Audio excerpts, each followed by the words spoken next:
व्यक्ति का जब अहंकार आता है तो कोई अपना ही तोड़ के जाता है। दुनिया के किसी व्यक्ति में दम नहीं चक्रव्यूह रच ले तुम्हारे लिए, याद रखना। पुराना इतिहास उठाकर देख लो, महाभारत से लेकर आज तक का चक्रव्यूह कोई तुम्हारा अपना ही रचता है। दुनिया का कोई व्यक्ति नहीं रचेगा जो तुम्हारे रचेंगे अपने। महाभारत में भी अपनों ने चक्रव्यूह रचा था, एक अभिमन्यु को पकड़ने के लिए, एक को साधने के लिए, घेरने के लिए। कोई दूसरा चक्रव्यूह नहीं रचता।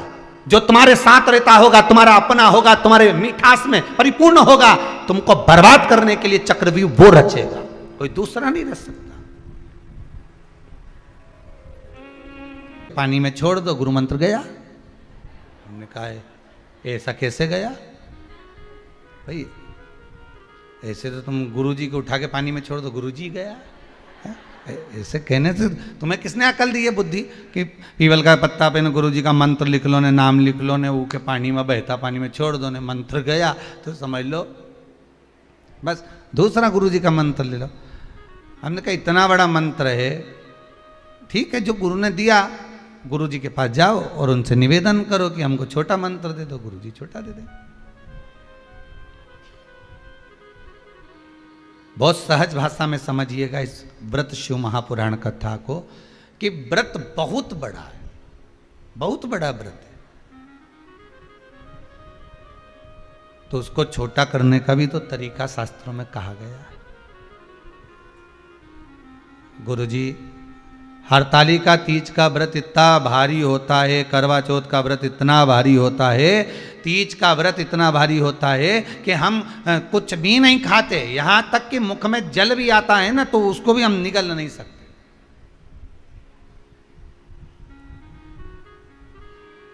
अब इतना भारी व्रत,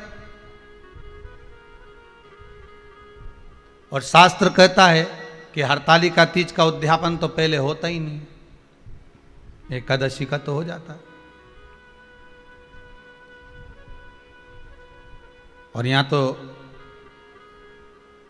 हरतालिका तीज का, अब एकादशी का तो आप 26 एकादशी जब आपकी पूरी हो जाए, 3 वर्ष बाद अधिक मास आ जाए, 26 पूरी एकादशी का व्रत करो, तुम 11 पे करो, तुम्हारी मर्जी पड़े। 26 एकादशी पर जब व्रत करोगे तो ये आपके ऊपर है, 26 पर करो। पर हरतालिका तीज का जो व्रत है, इसका उद्यापन तो ना तो पहले होए और इसका उद्यापन ना 13 वर्ष के पहले होए। इसका उद्यापन तो जब तक कन्या हो, चाहे स्त्री हो, चाहे नारी हो, चाहे पुरुष हो, हरतालिका तीज का अगर उसको उद्यापन करना है तो 13 वर्ष तक तो आपको व्रत करना ही पड़ेगा, उसके बाद ही इसका उद्यापन होता है।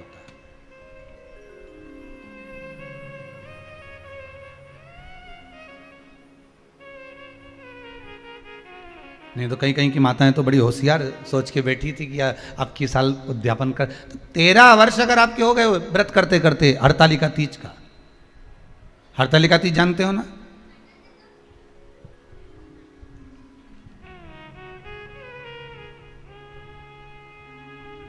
तेरह वर्ष अगर आपके हो गए भगवान की भक्ति को धारण करते करते,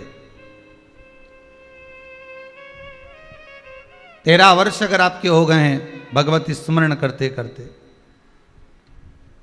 उसके बाद में आप बड़े प्रेम से, बड़े आनंद से आप व्रत का उद्यापन करो, कोई मना नहीं। पर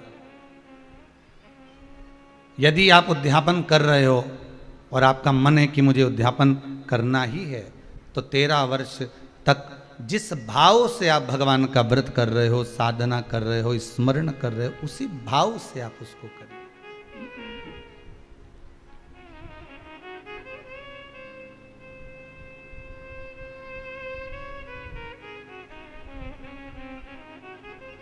गणेश चतुर्थी के एक दिन पहले आ जाती है, सहज भाषा में समझ लो तीज को, हस्त नक्षत्र तृतीया। उसमें सबसे ज्यादा जरूरी है हरतालिका तीज का पूजन अगर आप कर रहे हो और हरतालिका तीज का अगर आप स्मरण कर रहे हो तो उसमें सबसे ज़्यादा अगर कोई जरूरी है तो शंकर भगवान जहाँ विराजमान होते हैं उनके ऊपर उनकी 5 कन्याओं का होना जरूरी है। मतलब ऊपर फुलेरा बंधना जरूरी। फुलेरा का मतलब जानते हो, एक शंकर भगवान नीचे विराजमान है और ऊपर जो जलाधारी बनती है ना, तो जलाधारी की जगह पर शंकर भगवान की हरतालिका तीज के दिन जब नारियां पूजन करती हैं, माताएं पूजन करती हैं, कन्याएं पूजन करती हैं, तो उस पर जलाधारी की जगह फुलेरा बनता है। मतलब फूल की मालाएं उसमें लटका दी जाती है। अब कितनी माला लटकाना चाहिए? प्रयास करना चाहिए कम से कम 5 माला उसमें होना जरूरी है, और 5 से ज़्यादा भी लटकाओगे चलेगा, पर 5 से कम नहीं होना चाहिए फुलेरा। 5 कौन कौन है ये? जया, विषहरा, सामरीवारी, दौतली, देव।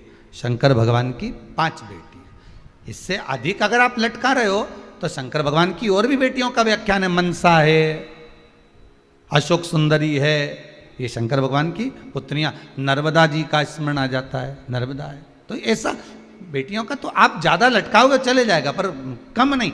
जैसे हरतालिका तीज का जो उद्यापन होता है, उद्यापन में सबसे मुख्य चीज क्या होती है कि जो भी आप वस्तु दान दे रहे हैं, जो भी आप वस्तु समर्पित कर रहे हैं, हरतालिका तीज के उद्यापन में जो भी सामग्री आप दे रहे हैं वो 5 होना चाहिए। जैसे फुलेरा का वर्णन किया कि फुलेरा 5 माला से ज्यादा होगा चलेगा, पर 5 से कम नहीं, अधिकता में।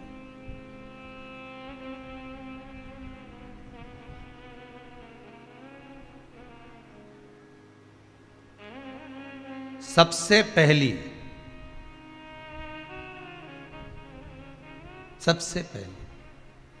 हरतालिका पूजन, भगवान शिव की आराधना किसने करी थी? माता पार्वती। और पार्वती जी ने किससे पूछी थी? पार्वती जी को किसने बताया था कि तुम ये पूजन करना, तुम ये स्मरण करना? हस्त नक्षत्र आए तब आप शंकर भगवान के शिवलिंग का निर्माण करना, पूजन करना, अर्चना करना। ये किसने बताया? किससे पूछा गया? कौन बताएगा इसे? तो कहा जब माता पार्वती का उमा रूप में दर्शन हुआ, जब माता पार्वती उमा बनकर प्रकट हुई, तब भगवान महेश के पास में बैठकर पार्वती जी ने एक प्रश्न किया था।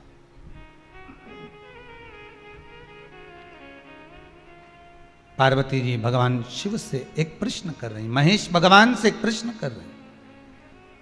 भोलेनाथ प्रभु शंभु शंकर, हे दयालु करुणा सागर, कृपा करने वाले त्रिकालदर्शी कैलाशी, हे शिव करुणा करिए और मुझे आप इतना सा बता दीजिए कि मैं जितनी जन्म लूं,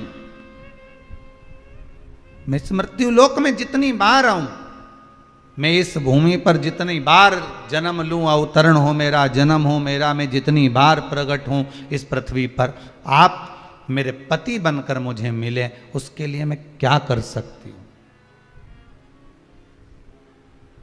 मैं क्या करूं?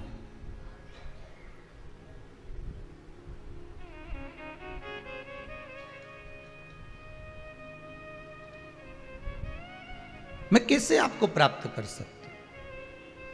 अब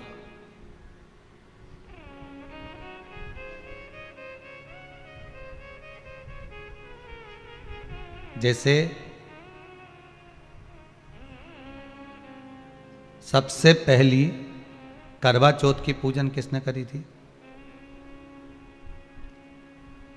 बोलते जाओ जरा जल्दी। कोई आपसे प्रश्न कर लेगा कि आप हर साल करवा चौथ का पूजन करती हो, चलनी में मुंडा भी देखो है, चलनी में मुख भी देखती हो, दिया भी लगाती हो, करवा भी भरती हो, पूजन भी करते हो। तो सबसे पहली करवा चौथ की पूजन करी किसने थी? तो शास्त्र कहता है सबसे पहली करवा चौथ की पूजन माता द्रौपदी ने करी थी। किसने करवाई थी? तो कहा भगवान कृष्ण ने करवाई थी। क्यों करवाई थी?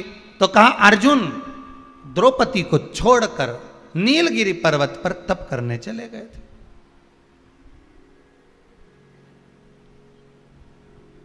और नीलगिरी पर्वत पर जब अर्जुन तप करने के लिए गए, घोर तप अर्जुन ने करा। अब अर्जुन ने तप करा तो इसको द्रौपदी को कहीं से सूचना मिल गई कि दुर्योधन ने अपनी 2 अक्षौणी सेना अर्जुन को मारने के लिए भेजा। अब व्यक्ति अगर नेत्र बंद करके बैठा है, साधना में बैठा हुआ है, तप में बैठा हुआ है, अपनी भक्ति में बैठा हुआ है, और कोई आया पीछे से और उसने वार कर दिया तो किसको मालूम पड़ेगा, कौन जानेगा। अब अर्जुन अगर तप साधना में बैठे हुए हैं और द्रौपदी का पति अर्जुन अगर तप साधना में बैठा और पीछे से अगर दुर्योधन आक्रमण कर रहा है 2 अक्षौणी सेना के साथ, तो कौन जान सकता। तब भगवान कृष्ण दौड़ कर गए द्रौपदी के पास में। द्रौपदी द्रौपदी द्रौपदी ने ठाकुर जी के चरण पकड़ लिए, तुरंत हाथ जोड़कर बोली, प्रभु क्या बात है, आप बताओ क्या हो गया। भगवान बोलने लगे, द्रौपदी तुझे कुछ मालूम है। द्रौपदी बोली, नहीं प्रभु, क्या हो गया बताइए आप मुझे, तुझे मालूम नहीं। दुर्योधन ने 2 अक्षौणी सेना अर्जुन को मारने के लिए नीलगिरी पर्वत पर भेजी। नीलगिरी पर्वत पर, हाँ, तो वहां तो अर्जुन तप करने गए हैं, साधना करने के लिए गए हैं। वहां तो अर्जुन भगवान की भक्ति को धारण करने के लिए गए।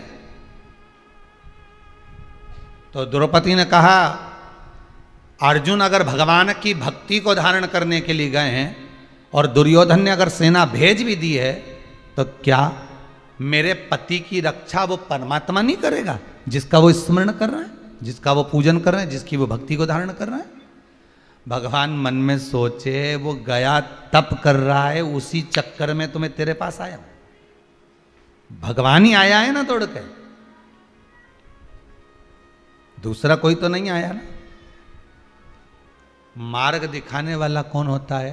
परमात्मा। मार्ग बताने वाला कौन होता है? परमात्मा होता है। एक बार तुलसीदास जी एक पद लिख दिए, सिया राम मैं सब जग जानी, करो प्रणाम जोर जुग पानी। जब तुलसीदास जी ने पद लिखा कि हर एक में राम समाया है, चप्पे चप्पे में डाली पशु पक्षी सब में भगवान राम समाये हैं, तो तुलसीदास जी लिखकर जा रहे थे, इतने में एक बच्चा दौड़ कर आया और आकर कहा, अरे काका उधर मत जाना, तुम लाल कलर की धोती पहने हो, उधर जाओगे सामने से एक बेल आ रहा है, एक बहुत बड़ा नंदी आ रहा है, वो तुम्हें पछाड़ देगा, मार देगा। इतने में तुलसीदास जी ने कहा, तुझे मालूम नहीं बेटा, मैंने अभी चौपाई लिखी है, सिया राम मैं सब जग जान। अभी मैंने चौपाई लिखी, सब में राम है, तो बेल में भी तो राम होगा, नंदी में भी तो राम होगा, वो मुझे नहीं मारेगा। तुलसीदास जी आगे बढ़े, बेल ने सींग से उठाया, तुलसीदास को पटक दिया। और बाबा तुलसीदास जी को जैसे ही पटका, तुलसीदास जी दौड़ कर गए, सीधे पहुंचे गंगा के घाट पर, कलम उठाई, जो चौपाई लिखी थी उसको काटने लगे। इतने में हनुमान जी महाराज आकर खड़े हो गए, काट मत देना, रामायण की चौपाई एक मत काट देना, बिल्कुल मत काटना। तो तुलसीदास जी ने लिखा, बोला मैंने चौपाई लिखी थी, सिया राम मैं सब जग जानी, करो प्रणाम जोर जुग पानी, सब में मैंने राम देखा, तो फिर बेल ने मुझे क्यों मारा? हनुमान जी बोले, तुमने सब में राम देखा, बेल में भी राम देखा, नंदी में भी राम देखा, तो उस बच्चे में राम क्यों नहीं देखा जो तुम्हें बताने आया था कि उधर मत जाना? वो बोलने तो आया था ना तुम्हारे पास में कि उधर मत जाओ। भगवान अपना असली रूप रखकर कभी तुम्हारे सामने नहीं आता। अगर भगवान असली रूप रखकर आ जाए, 4 हाथ लगाकर, सुदर्शन चक्र लेकर, त्रिशूल लेकर भगवान तुम्हारे पास में आ जाए और आकर तुरंत तुम्हारे सामने खड़ा हो जाए, तो तुम तो सोचोगे कहीं नाटक वाला आ गया, 10 रुपये निकाल के पर्स में से लाओगी और तुरंत दे दोगी, ए बाबा लो 10 रुपये लो, चलो यहाँ से बढ़ो। तो भगवान कभी ऐसा रूप रखकर नहीं, असली स्वरूप में तो भगवान आता ही नहीं है। भगवान तो आपका कोई अपना बनकर, कोई रिश्तेदार बनकर, जब तुम्हारा कोई काम अटका हुआ है और वो काम तुम्हारा तुरंत हो गया, किसी के माध्यम से हो गया, तो उसको धन्यवाद देना परमात्मा को कि तू रूप रखकर आ गया, तूने स्वरूप बदल लिया, आज कार्य को सफल कर दिया।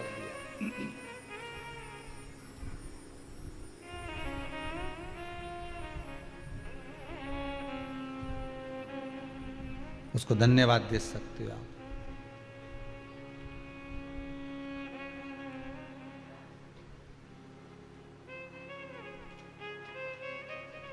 उस परमात्मा को साधुवाद दीजिए कि आपने रूप रखकर आप मेरे पास में पहुंचे हो आज, ये आप ही की कृपा। आप ही की दया। और कृपा की न होती जो आदत तुम्हारी, तो सोनी ही रहती अदालत तुम्हारी। गरीबों के दिल में जो जगह तुम न पाते, तो किस दिल में होती इबादत तुम्हारी। दया की न होती जो आदत तुम्हारी। किस रूप में आ जाए, कब तुम्हारे पास पहुंच जाए, वो कैसा रूप रख कर आ जाए, वो भरोसा नहीं। और आएगा काम करके चला जाएगा। आपको लगेगा मेरे चाचा जी के लड़के ने करा, मेरे मौसा जी के लड़के ने करा, मेरे काका जी थे वो तो फोन उठा लिया उनने और जरा सी देर में ब्लड की व्यवस्था कर दी। वो तो मेरी जीजी बहुत अच्छी है, बुरा वक्त में हमारे सामने आ जाए। वो तो हमारा काका का छोरा ऐसा, एक फोन लगाऊं ने तुरंत आ जाए। हो वो काका का छोरा नहीं आ रही है, वो जीजी नहीं आ रही, न बुआ आए, न जीजी आए, न काका आए, न नाना आए, न पापा आए, न बुआ आए। ये तो वो इशारा करता है पुतले की तरह उठाकर तुम्हारी को नचाता है और तुम्हारे पास भेज देता है। और उसका ऐसे तो तुम फोन लगाओ तो उठाए नहीं, पर एक जरा सा कुछ हुआ और तुमने फोन लगाया ना, डॉक्टर उठा ले तो तुम्हें लगे कि लगे, नहीं तो डॉक्टर सबके तो लाइन लगी रहे, उनके पास तो काम कितना। और एक फोन करा मैंने और जरा से मैं उठा लिया, उनने बता दिया और मेरा बेटा ठीक हो गया। मतलब वो है, मतलब वो है। एक किसी माता ने लिखा है,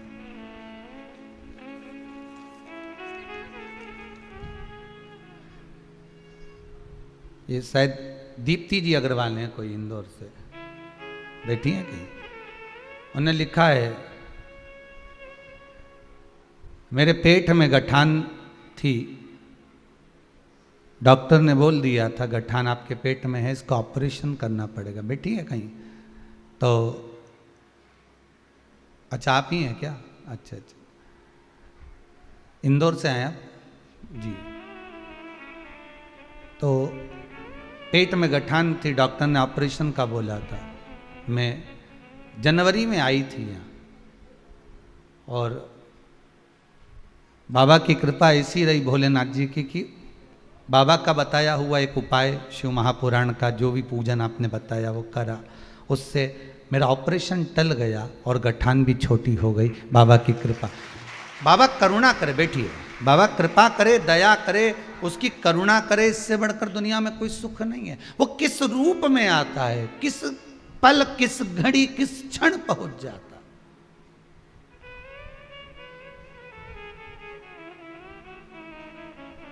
कल भी कथा में कहा था, आज फिर कहते हैं, ना तो यहाँ से कोई दवाई दी जाती है, ना कोई भभूति दी जाती है, ना कोई मौली, ना घंटा, ना कोई तिलक, ना कोई छापा। आप कहीं जाओगे तो वहाँ तिलक छापा भी लग जाएगा, न भभूति भी मिल जाएगी, न सब मिल जाएगा, न मौली भी मिल जाएगी, न बांधता फिरो नहीं, ये यहाँ कुछ नहीं। यहाँ तो बस भगवान का आप कथा सुन रहे हो, टीवी के माध्यम से कथा सुनो, आस्था चैनल के माध्यम से कथा सुनो, घर बैठ कर सुनो, बस इतना याद रखना, आहूं में असर होगा, मेरा बाबा बुला लेगा। तुम रूठे रहो भोले, हम तुम्हें मना लेंगे। आहूं में असर होगा, घर बैठे बुला लेंगे। तुम कहते हो भोले हमें काशी प्यारी है, जितने आस्था पर कथा सुन रहे प्रेम से बोलो। तुम कहते हो भोले हमें काशी प्यारी है, एक बार तो आ जाओ, काशी भी बना देंगे, एक बार तो आ जाओ, काशी भी बना देंगे।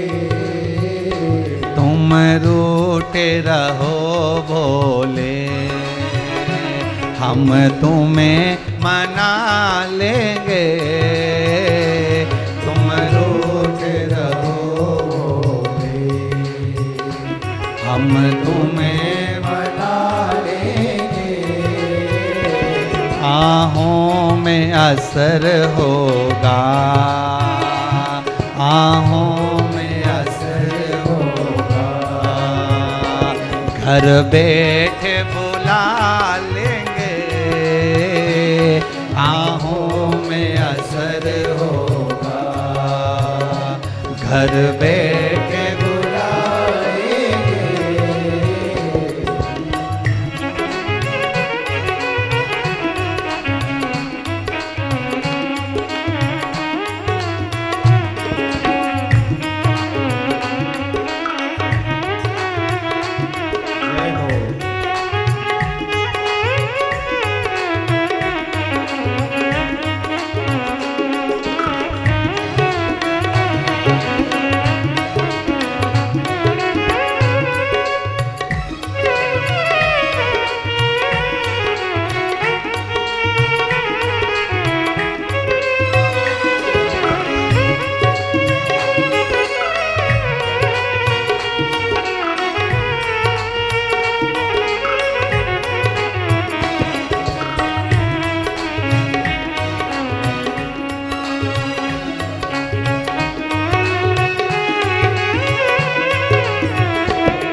भोले हमें गंगा प्यारी है, तुम कहते हो भोले हमें गंगा प्यारी है, एक बार तो आ जाओ,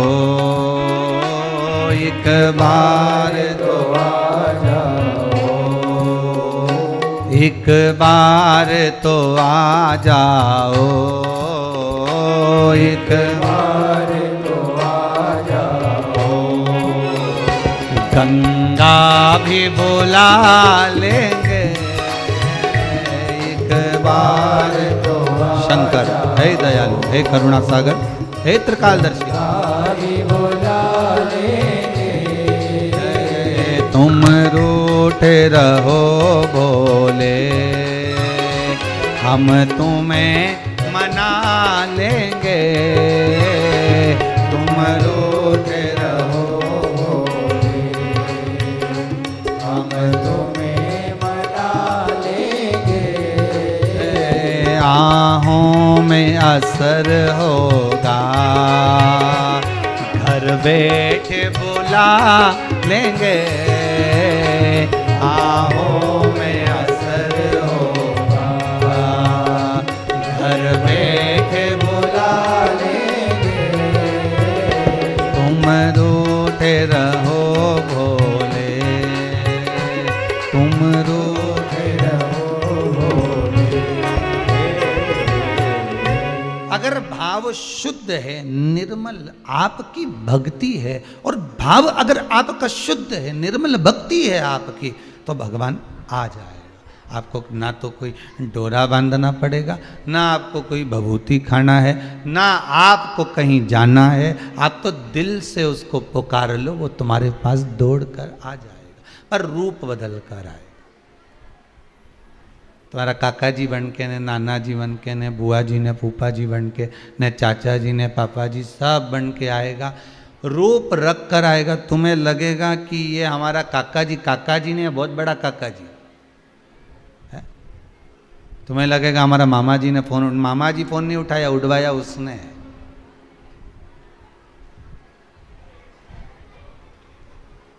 रूप रख कर आ गया, स्वरूप।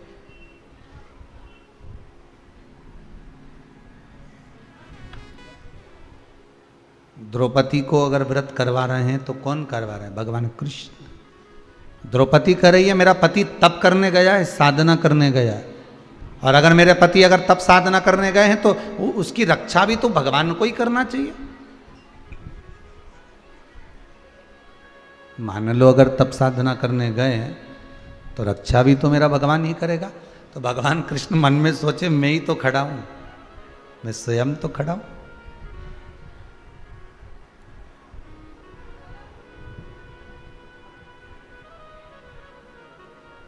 बस आप तो एक बार दिल से अगर भगवान को पुकार लेते हो ना, तो भगवान स्वयं आकर खड़ा हो जाता है। स्वयं दिल से अगर पुकारा, नमामि मीशां निर्वाण रूपम ब्रह्म, दिल से पुकारा उस परमात्मा को, क्यों नहीं आएगा? शरीर में अगर रोग है, शरीर में अगर बीमारी है, बहुत कष्ट है, चाहे घुटने में हो, शरीर में हो, पीड़िली में हो, जहाँ जहाँ तकलीफ है, आप एक बार उस ओघड़दानी त्रिकालदर्शी शंभू को एक बार बुलाओ तो दिल से।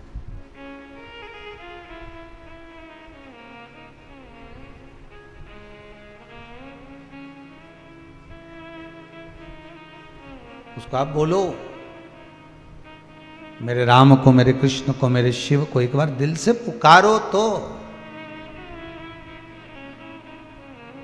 हरतालिका तीज का पूजन करो और मन में सोचो कि बताओ इतना बड़ा व्रत 13 साल तक करना है, उसके बाद उद्यापन करना है। उद्यापन करने के बाद क्या कर सकते हैं? तो कि व्रत तो बड़ा है, पर उद्यापन करने के बाद एक काम कर सकते हो कि फिर आप कुछ थोड़ा बहुत जो भी चाय वगैरह है, दूध प्रसाद है, कोई फल फ्रूट है, नहीं बनता शरीर से, कर सकते हो, ले सकते हो।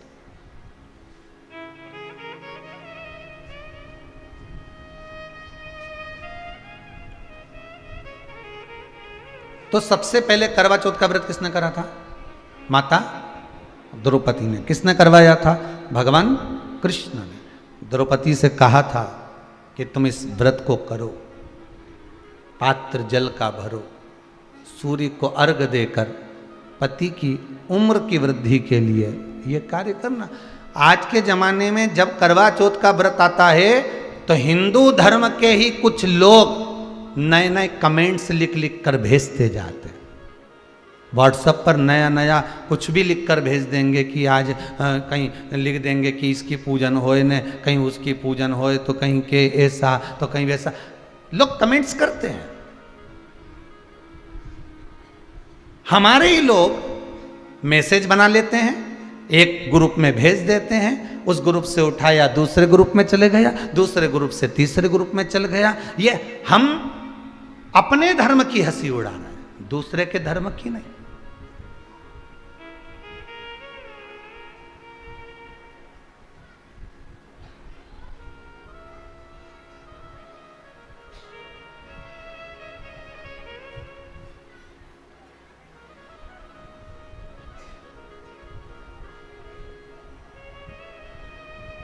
आज एक देश ने दूसरे देश पर आक्रमण कर, आपने अखबार में पढ़ा होगा, टीवी में देखा होगा, और वहाँ वो तालिबान आदि विराजमान हो गया। पढ़ा कि नहीं पढ़ा? देखा कि नहीं देखा? सुना कि नहीं सुना? टीवी पे सुना ना।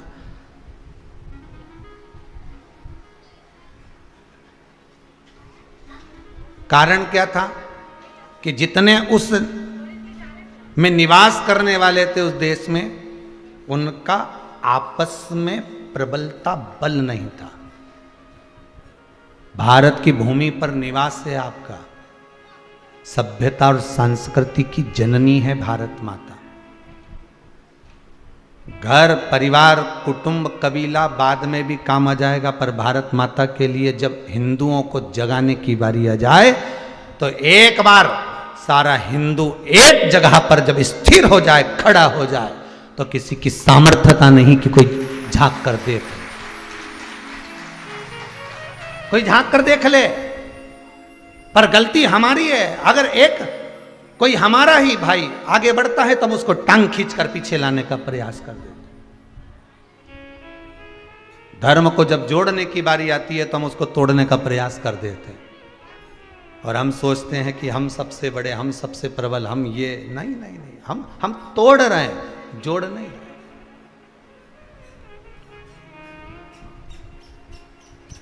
हमने उसको जोड़ने का प्रयास किया, जोड़ने का प्रयास।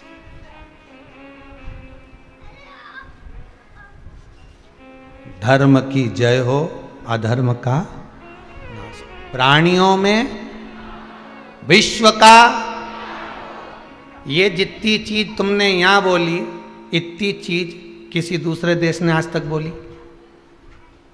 जम के बोलो। किसी ने हॉलैंड में, अमेरिका में, कहीं जहां जहां लोग रहते हैं, जिस जिस देश में रहते हैं, कहीं आज तक श्रीलंका आदि में कोई बोला कि धर्म की, अधर्म का, प्राणियों में, विश्व का? केवल एक भारत की भूमि पर ही ये चार नारे लगते हैं। और इसलिए लगते हैं क्योंकि भारत माता की गोद में हम जन्मे हैं।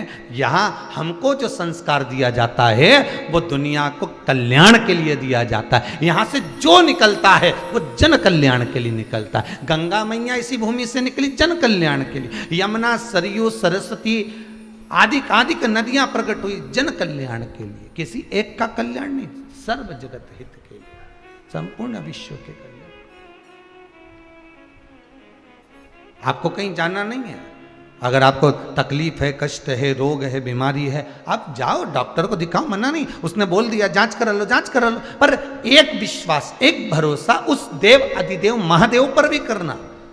और उसके ऊपर एक बार छोड़ देना कि अब मैंने बीमारी तो बता दी है डॉक्टर ने, तकलीफ तो दे दी है डॉक्टर ने, बीमारी बता दी है डॉक्टर ने, अब निवेदन केवल इतना सा स्वीकार कर लीजिए। जब बीमारी डॉक्टर बता दिया है तो अब सबसे बड़ा डॉक्टर एक देव, अधिदेव, महादेव और विराजमान, एक शंभु और बैठा।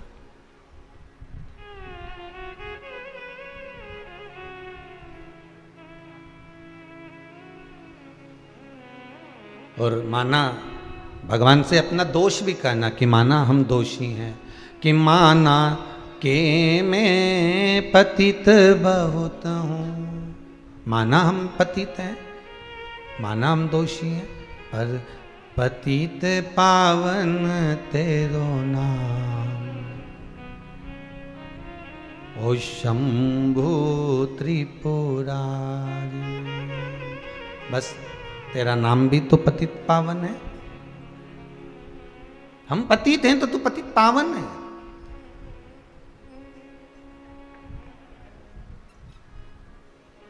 द्रौपदी ने भगवान कृष्ण से कहा, अगर मेरे लिए आप कह रहे हो, आप बोल रहे हो कि मेरा अर्जुन, मेरा पति मत तप साधना करने के लिए गया है, आप कह रहे हो कि तप साधना के लिए गया हुआ है।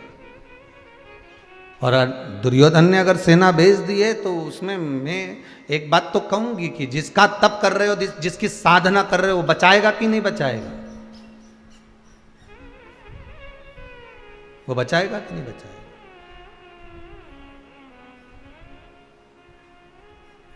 महाराज भगवान कहते क्यों नहीं बचाएगा? शिव महापुराण की कथा में बड़ा सुंदर संवाद एक लिखा है।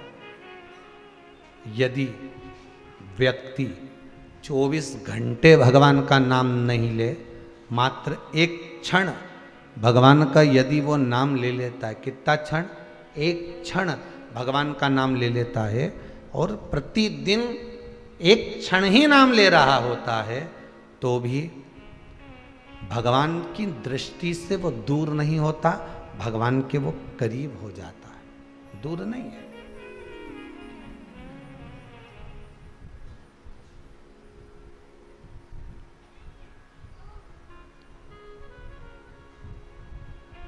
थोड़ा सा पानी लेकर जाइएगा, और सरल भाषा में समझिए, थोड़ा सा जल लेकर जाइएगा प्रतिदिन। एक भूमि ऐसी देख लेना, ना वहां पर पौधा हो, वहां पर पौधा भी नहीं हो, ना वहां पर घास लग रही हो, ना वहां दूबा लग रही हो, एक जमीन ऐसी देख लो, इतना पानी रोज ले जाकर एक ही जगह पर रोज डालना प्रतिदिन।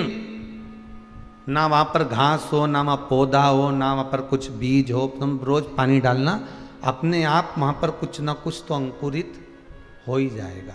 और प्रैक्टिकल करने में क्या जाता है भाई, सियोर वाला महाराज बोला है तो प्रैक्टिकल तो करो, कि एक जगह ऐसी ढूंढ लो जहां पर मिट्टी में कोई बीज भी नहीं है, कोई पौधा भी नहीं है, कोई दुर्बा भी नहीं, कोई घास भी नहीं।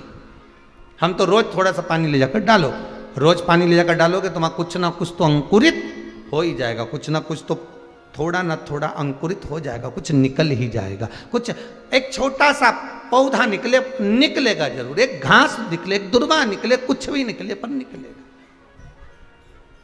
वो निकलेगा जी, प्राप्त जरूर होगा।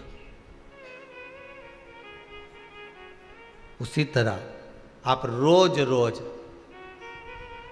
एक बार अगर परमात्मा को याद कर रहे हो, रोज रोज अगर भगवान को एक बार आप स्मरण कर रहे हो, तो ये पक्का है कि प्रेम का अंकुरित, प्रेम का कोई पौधा और भगवान की करुणा और आशीर्वाद का पौधा प्रकट जरूर हो जाएगा, ये पक्का है। आप उसका स्मरण तो करो।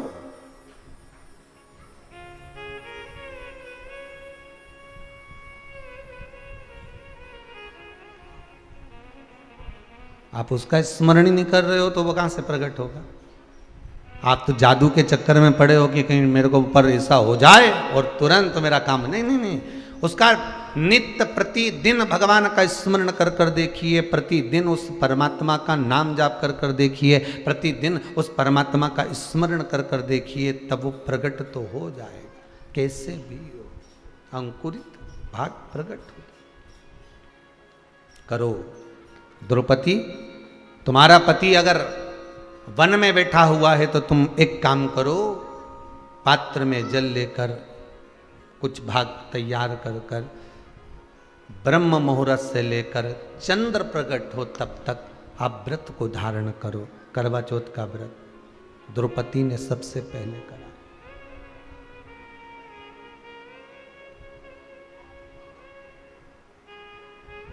जिस कामना से सेना गई थी दुर्योधन की, कहते हैं द्रौपदी ने जब व्रत धारण कर लिया था और जो सेना कामना लेकर गई थी कि अर्जुन को मार देना है एकांत में, मालूम पड़े अर्जुन जहां तप कर रहे थे वहां किसी प्रकाश को देखा गया, इतना तेज प्रकाश था कि उस प्रकाश की गर्मी जो होती है, प्रकाश होता है तो गर्मी होती है, पर उस प्रकाश की ठंडक इतनी थी कि जितने अर्जुन को मारने के लिए गए थे वो सब की सब वापिस आ गए, पुनः वापिस। आपने अगर कोई व्रत करा है, हरतालिका तीज करा हो, सोमवार करा हो, मंगलवार करा हो, बुधवार करा हो, गुरुवार, शुक्रवार, शनिवार, चतुर्थी, पंचमी, छठ, कोई भी व्रत अगर आप कर रहे हो, वो व्रत का पुण्य छिन्न नहीं होगा। किसी ना किसी पल, किसी ना किसी घड़ी, किसी ना किसी क्षण वो तुम्हारे सामने आ जाएगा।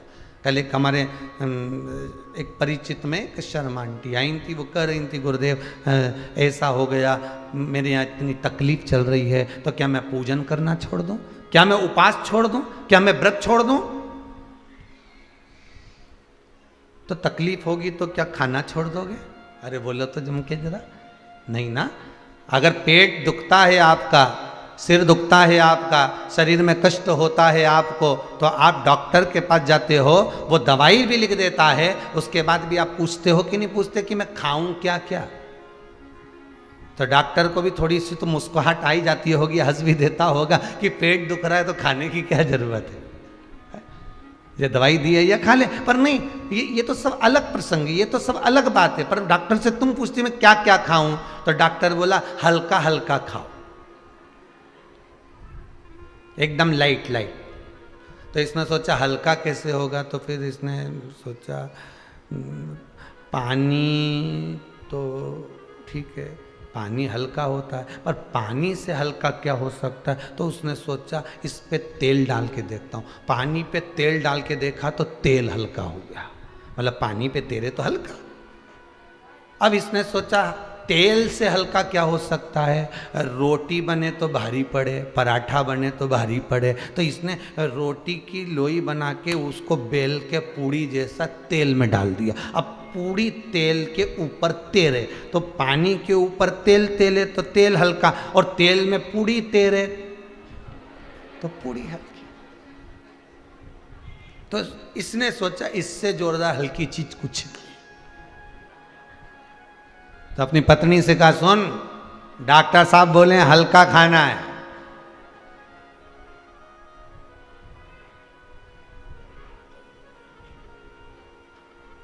डॉक्टर साहब बोले हल्का खाना है। तो पत्नी बोली मैं तुम्हारे लिए थूली बना लाऊं? तो दलिया, थूली, वो गेहूं पीसी हुई, तो थूली बना लाऊं? पति बोला मूर्खों जैसी बात करेगी, थूली तो भारी होती है।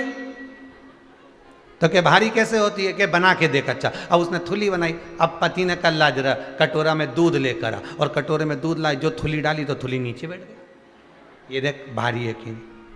अब मैं तुझे हल्की चीज बताता हूँ, चल। अब एक चम्मच तेल ला, हाओ, कटोरा में पानी ला, पानी के ऊपर डाला तेल, देख हल्का है कि नहीं तेल, हाओ। अब इसी तेल में अब तू पूड़ी तल, रोटी बनाकर उसको तल, तो क्या देख ऊपर तेर रही कि नहीं तेर रही पूड़ी? बस ये सबसे हल्का, ये मुझे खाना। पत्नी भी माथा पकड़ के बैठ गई, पक्का बेहरू है।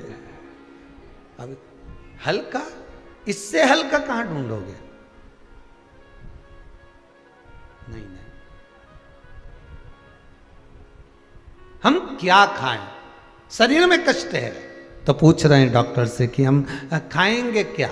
उसी तरह कई लोग कहते हैं अगर हमारे जीवन में कष्ट आ गया, रोग आ गया, बीमारी आ गई, तकलीफ आ गई, तो क्या हम भगवान का व्रत छोड़ दें, हम पूजन करना छोड़ दें? नहीं। अगर रोग उसने दिया है, कष्ट उसने दिया है, बीमारी उसने दी है, तो दवा भी वही देगा। तेरे मंदिर में आना मेरा काम है, मेरी बिगड़ी बनाना तेरा काम। ये आगे तेरी मर्जी।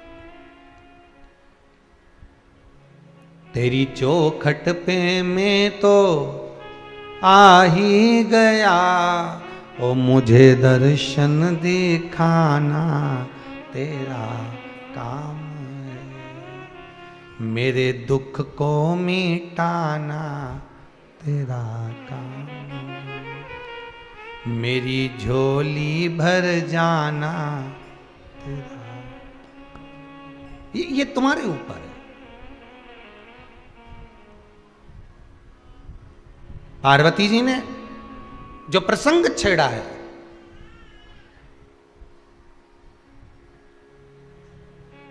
उमा ने महेश भगवान के सामने प्रसंग छोड़ा।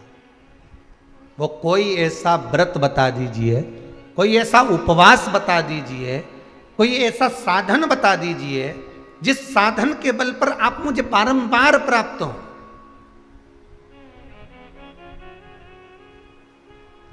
कौन सा व्रत करूं जिससे मुझे आप मिल जाएं बार बार?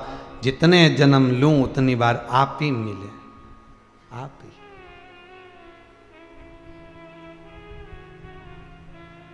अब पत्नी की तो इच्छा रहती है कि जितने जन्म लूं आप ही मिले, पर कभी कभी पति से भी पूछा जाए कि जितने जन्म ले उतनी बार ये जगदम्बा मिले। पति से पूछा।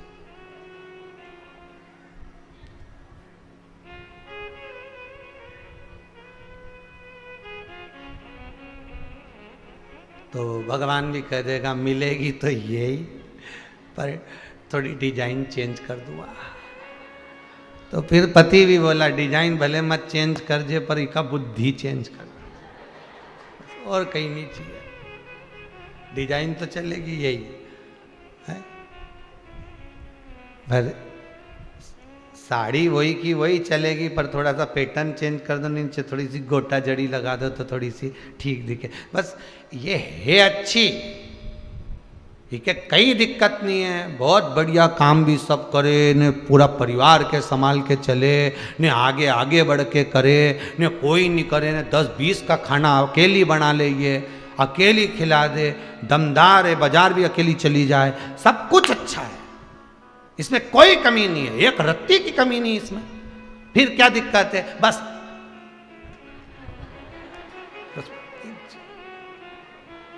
में कई कमी नहीं है, बस वो एक वो जो आधा तोला की है नहीं, बस बेई गड़बड़ है, बाकी कई दिक्कत नहीं है।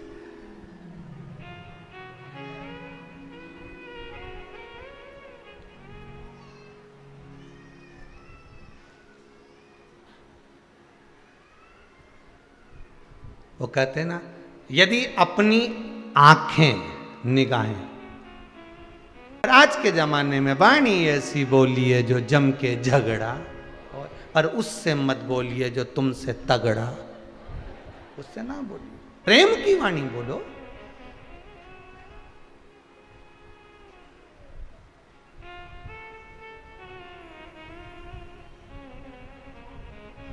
करुणा और वात्सल्यता की वाणी बोलिए, स्नेह की वाणी बोलिए।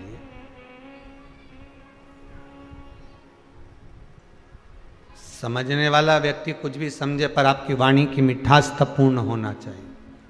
अब समझने वाला तो कुछ भी समझ जाता है। 2 व्यक्ति जा रहे थे, बेचारे, ठंड का समय था, बहुत तेज ठंड पड़ रही, अब ठंडी इतनी पड़ रही, और बेचारा पीछे वाला तो हवा में बच जाए, पर जो आगे बैठा था उसको तो बेचारे को ठंड लगे। अब वो पहना था कोट, अच्छा बढ़िया कोट, अब कोट तो पहना था पर उसकी बटन नहीं लग रही थी। अब इसने सोचा क्या करूं, सामने से हवा आ रही, करा क्या जाए, तो इसने बेचारे ने पीछे वाले का कहना माना और इसने कहा कि एक काम कर, कोट को उल्टा पहन ले। अब ये गाड़ी रोका, रोक के कोट को निकाला, निकाल के कोट उल्टा कर लिया। तुमने भी देखा होगा, कोई कोई पहन लेते। अब आगे से प्लेन हो गया, पीछे से बटन हो गई, कोट उल्टा। 8-10 किलोमीटर चले थे और पत्थर पे गाड़ी चढ़ गई, दोनों नीचे फिका गए। अब दोनों नीचे फिकाए तो कुछ गांव के लोग वहाँ के मोहल्ले के आ गए, आते से इन्हें उठाया, उठाते से ही इन्होंने, बेचारा जो गाड़ी चला रहा था इसको देखा, देख के सब की सब घबरा गए। बेचारा बताओ, वो पीछे वाला तो ठीक है, पर आगे वाले की तो मुंडी बेचारे की उल्टी हो गई। अब सारे ने मिलकर एक विचार करा, अपन ने अपनी जिंदगी में कोई पुण्य नहीं करा, पर आज एक पुण्य करेंगे, इसकी मुंडी सीधी कर देंगे, इसका जो मुंह है वो सीधा करना है। तो 4 ने तो नीचे से पकड़ा और एक ने जो मुंडी घुमाई, अभी तक तो जिंदा था, बापड़ा निपटी गया, ले अभी तक तो जिंदा था, चले गया। तो तुम बोलो, प्रेम की वाणी बोलो, समझने वाला जो समझे वो अपने, अब नहीं समझने वाला तो मुंडी घुमाई दे। जो समझ गया होगा वो जानता होगा कि कोट उल्टा हो गया, कोट विपरीत है।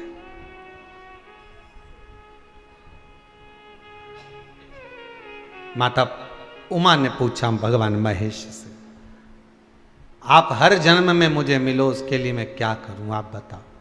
भगवान शिव बोले, अये उमा सुन, हस्त नक्षत्र में जब तृतीया पड़े, तीज पड़े, भादो का महीना में,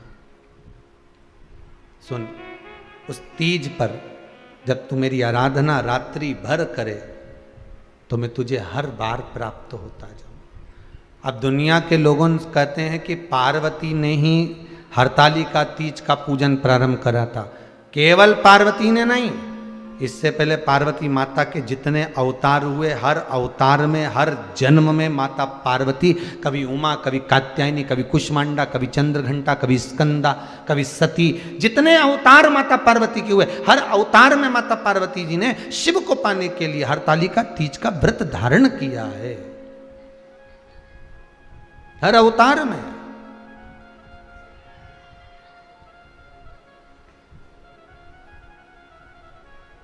और सती बनकर जब प्रकट हुई, सती बनकर भी उन्होंने जब अवतरण का भाव प्रकट किया, तब उन्होंने व्रत धारण किया। उसके बाद में माता पार्वती बनी गई, और पार्वती बनकर देवऋषि नारद ने उनसे कह दिया, हिमालय राज की नगरी में देवऋषि नारद पहुंच गए, श्रीमन नारायण, श्रीमन नारायण, श्रीमन नारायण।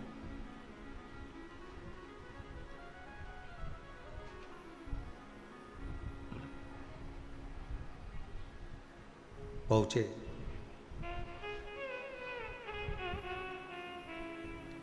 मांगो क्या चाहिए। हिमालय राज आज देव ऋषि नारद से कहते हैं आप पधारे, मुझे बहुत प्रसन्नता, आप पधारे, मुझे बड़ी प्रसन्नता है, पर मन की एक बात कहना चाहता हूं।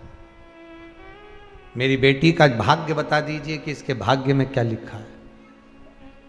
अब जगत जननी जगदम्बा माता पार्वती जी का भाग्य, और कोई पार्वती कोई साधारण है?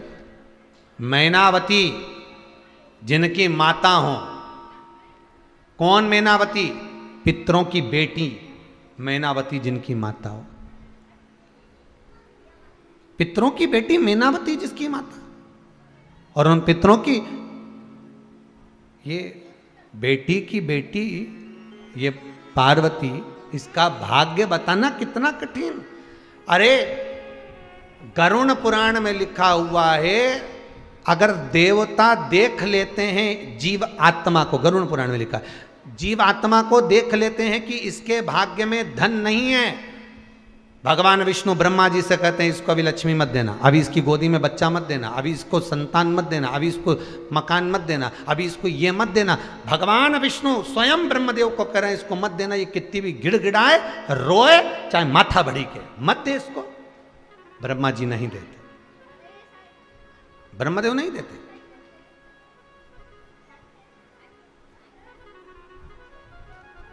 फिर वो रोती है, वो जीवात्मा फिर रोया, किसके आगे जाकर? अब भगवान ने नहीं सुनी, ब्रह्मदेव से कहा मत देना, अभी इसके भाग्य में भी ये सुख नहीं है, मत दो। फिर वो रोई भगवान शंकर के चरणों में जाकर, शिव के चरणों में जाकर रोई। तो भगवान शंकर ने कहा क्या हो गया ये तो बताओ, हुआ क्या है? इसके भाग्य में संतान का सुख नहीं, इसके भाग्य में भूमि का सुख नहीं, इसके भाग्य में ये व्यापार आदि का सुख नहीं, ये कितना भी करेगा फिर खड्डे में आ जाएगा, इसको सुख नहीं है। तो शंकर भगवान बोले अगर इसके भाग्य में सुख नहीं लिखा तो इसके भाग्य में नहीं लिखा तो क्या हुआ? इसके पूर्वज जो ऊपर बैठकर भगवान की कथा सुन रहे हैं पितृलोक में, कम से कम उन पितरों के भाग्य का हिस्सा तो दो। मनुष्य कथा सुनता है तो उसको कथा का पुण्य मिलता है कि नहीं मिलता? जम के बोलो जरा। अगर आपने दान करा तो दान का पुण्य मिला कि नहीं मिला? कथा श्रवण करी तो कथा का पुण्य मिला कि नहीं मिला? तुमने भजन करा तो भजन का पुण्य मिला कि नहीं मिला? तुमने सुंदरकांड का पाठ करा तो उसका पुण्य मिला कि नहीं मिला? कथा सुनने वाले को कथा का पुण्य मिलता है। तो ये तो मृत्यु लोक के लिए हो गया, पर पितृलोक में जो पितृ विराजमान है और घर का व्यक्ति जब नीचे बैठकर कथा सुनता है, जितनी देर वो कथा नीचे बैठकर सुनता है उतनी देर तक पितृलोक में इसके पूर्वज कथा को सुनते हैं। उनका पुण्य इकट्ठा करो, शंकर जी बोले, और इसके खाते में डाल दीजिए, पितरों के पुण्य का भाग तुम्हें प्राप्त करा दे।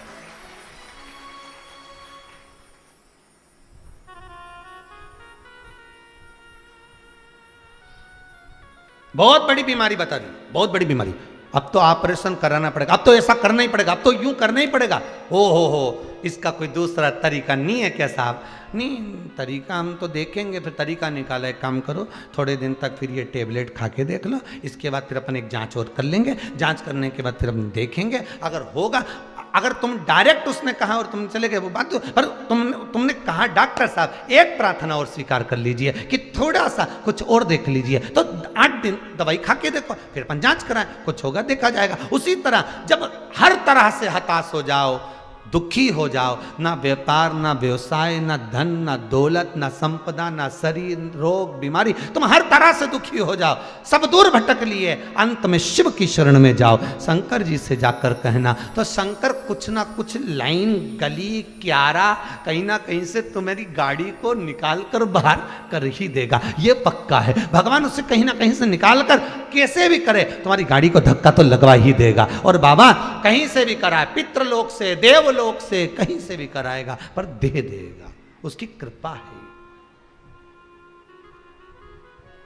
देगा जरूर, खाली नहीं छोड़ता वो, देगा।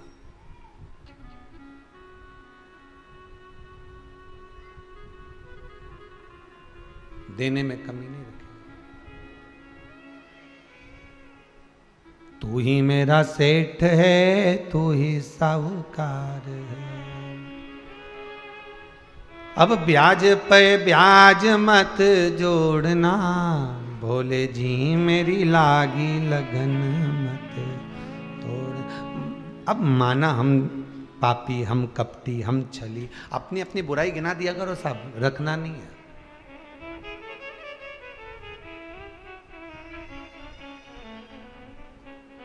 अपनी अपनी बुराई गिनाया करो, बिल्कुल आगे रह करो। भोले बाबा हम तो बहुत झूठ बोले हैं, भोले बाबा भूख लग रही थी ना इसलिए सबसे पहले खा लिया। तुम्हारा मंदिर ही नहीं खुला था सुबह से, 8 बजे तो मंदिर खुला, तो हम तो सुबह 6:30 बजे उठे तो बिस्कुट तो खा ही लिया, क्योंकि बीपी ऊंचा नीचा हो जाए। भगवान से कहने में क्या जाए, भगवान से कुछ छुपाओगे?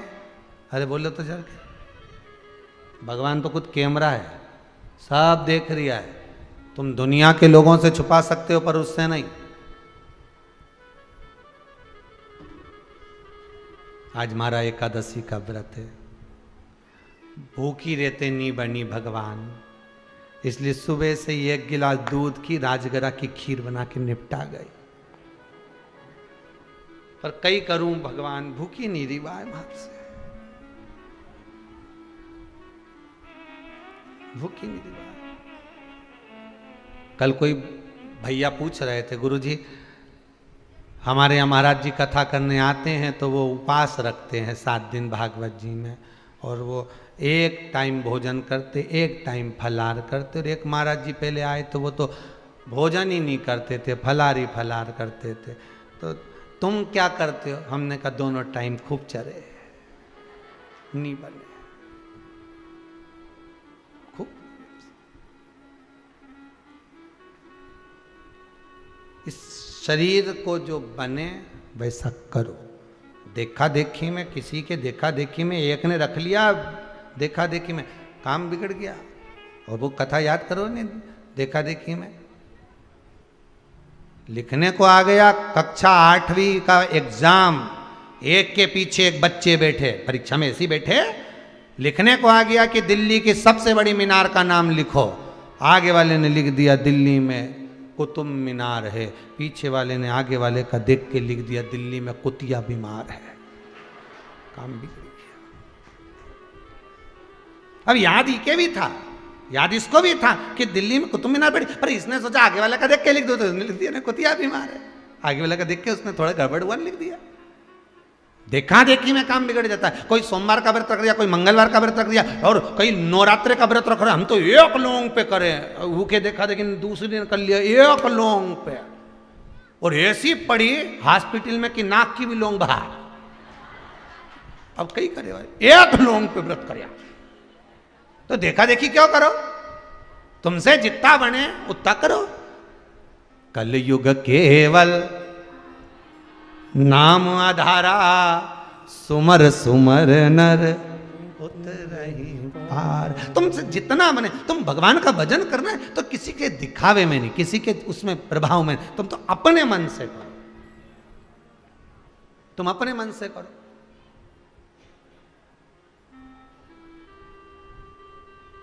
तुम अपनी चित्तवृत्ति से करो।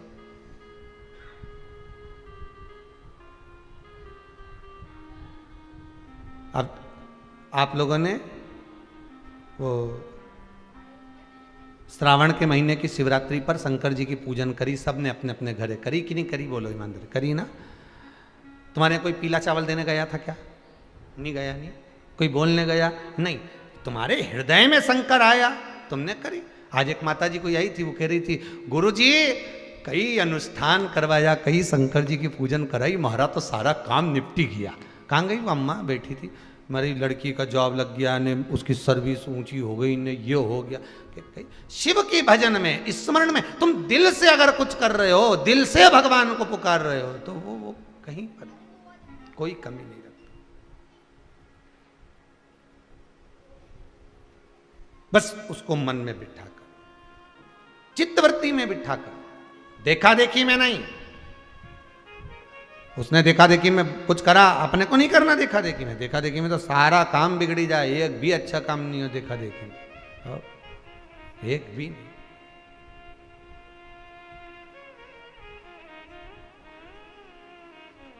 अच्छा करो, जितना अपने को आता है उतना करो, जितना अपने से सद जाए उतना व्रत करो, उतना भजन करो, ज्यादा नहीं। उमा माता ने सुन लिया, पार्वती मैया का जन्म हुआ, देवऋषि नारद ने कह दिया।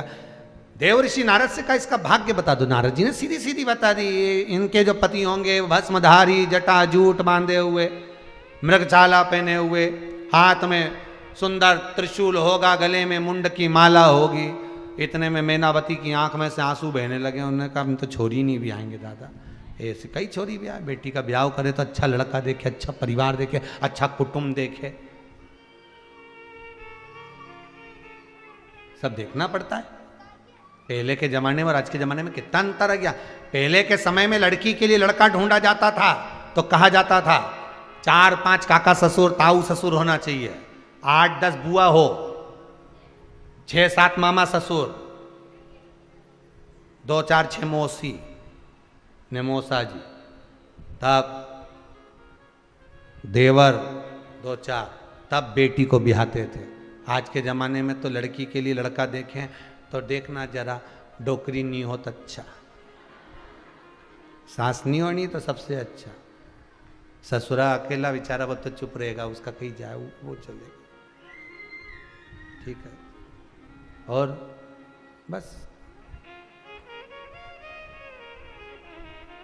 सर्विस वाला होना चाहिए। और लॉकडाउन में मालूम पड़ा कि वह सर्विस वाले से तो अच्छा किराना वाला था रे। और लॉकडाउन में मालूम पड़ा कि कम से कम नौकरी वालों को तो निकाल के भेज दिया ना, पूरा इंदौर से ऐसा ऑटो में भरा भरा के जा दिया था, तुमने भी देखा होगा है? टीवी में अखबार में सब दूर चल रहा था, लोग ऐसे जा रहे हैं ऑटो में भरा भरा के, न मोटरसाइकिल ने गाड़ी ने बस ने सब में भरा के जा रहे ढेर सारे। तो कि कहाँ से आ रहे हैं? तो हम तो मुंबई ने पूना, तो कहीं अहमदाबाद, तो कहीं वहाँ से, कोई के वहाँ से, सब दूर से आ रहे हैं। तो तुम काहे को जा रहे? तो कि हमारी नौकरी थी। तो नौकरी थी तो वहाँ क्यों नहीं रिया? नहीं अब हम हमारे घर जाके हम तो धंधा पानी से खुलेंगे, सब दुकान मकान डालें, तब जाके कहा आखिर ढूंढा सर्विस वाला, चॉइस आपकी थी और मिला भी सही, मना नहीं है।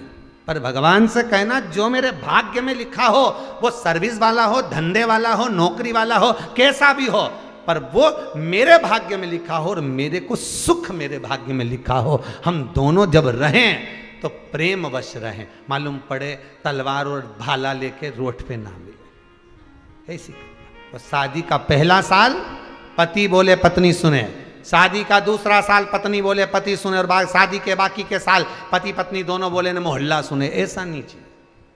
प्रेम जहां पर रहे, स्नेह जहां पर रहे। हम तो कहा पार्वती जी के भाग्य में हो तो कौन सा वर मिलेगा? तो कहे ऐसा वर मिलेगा। मैनावती ने सोचा छोरी नहीं ब्याऊंगी, मैं अपनी पुत्री को नहीं ब्याऊंगी। तो देवऋषि नारद ने बाल्यावस्था में ही हरतालिका तीज का व्रत बता दिया। जब तो पार्वती जी छोटी सी थी, छोटी सी,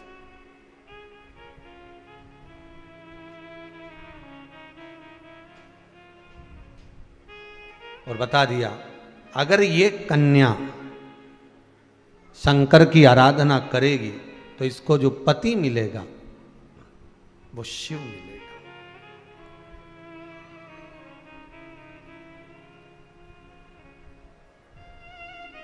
शिवपति मिले।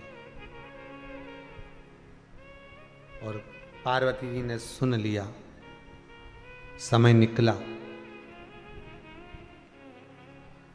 हरतालिका तीज का पूजन व्रत कुंवारी कन्या कर सकती है, शादी होने के बाद भी नारी कर सकती है।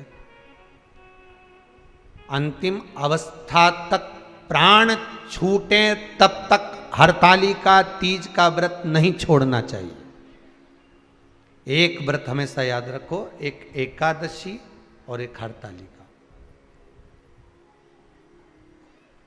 हाँ इतना जरूर है, ज्यादा शरीर बेकार हो गया, बुढ़ापा आ गया, शरीर नहीं साथ दे रहा, तो कुछ फल खा लो, कुछ कुछ चाय दूध जूस आप लेकर कर लो। इतना भी नहीं बने, शरीर बहुत ही बेकार हो गया, तो आप एक समय फल का फलहार धारण कर लो, ठीक है। पर हरतालिका व्रत करने वाली माताएं भले उद्यापन कर दे तो उस व्रत को थोड़ा हल्का कर लो। उद्यापन करा मतलब तुमने व्रत को हल्का कर लिया, थोड़ा हल्का कर सकते।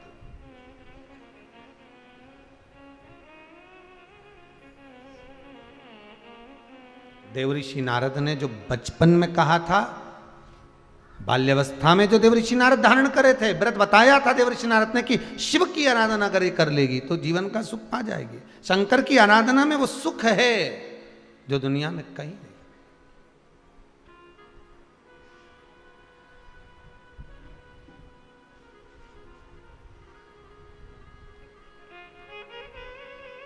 और मंदिर में तो आप जाते हैं तो केवल दर्शन करके आते हैं। बोलो सही है कि गलत है? केवल एक शंकर जी का मंदिर ऐसा होता है जहां पर आप लोटा भर के पानी चढ़ाकर अपनी आत्मा को तो शांति करते हो कि मैंने भगवान का स्नान करा दिया। दिल प्रसन्न हो जाता, मन प्रसन्न हो जाता, हृदय प्रसन्नित हो गया। कम से कम मैंने एक लोटा पानी तो चढ़ाया, और पानी नहीं चढ़ाया तो मेरे हाथ का बेलपत्र वहां पहुंच तो गया। 200-200 रुपए की माला खरीद कर ले जाओ के किसी मंदिर में मूर्ति को नहीं पहनाया जाएगा, भगवान को नहीं पहनाया जाएगा, पर आप 2 रुपए की बेलपत्र शिव मंदिर के बाहर बैठे हुए व्यक्ति से लेकर जाओगे, वो 2 रुपए की बेलपत्र भी शंकर को चढ़ जाएगी। 2 रुपए की तुमने खरीदी, दुर्वा खरीदी, बेलपत्र खरीदा, जो सामान तुमने खरीदा वो शंकर को समर्पित हो जाएगा।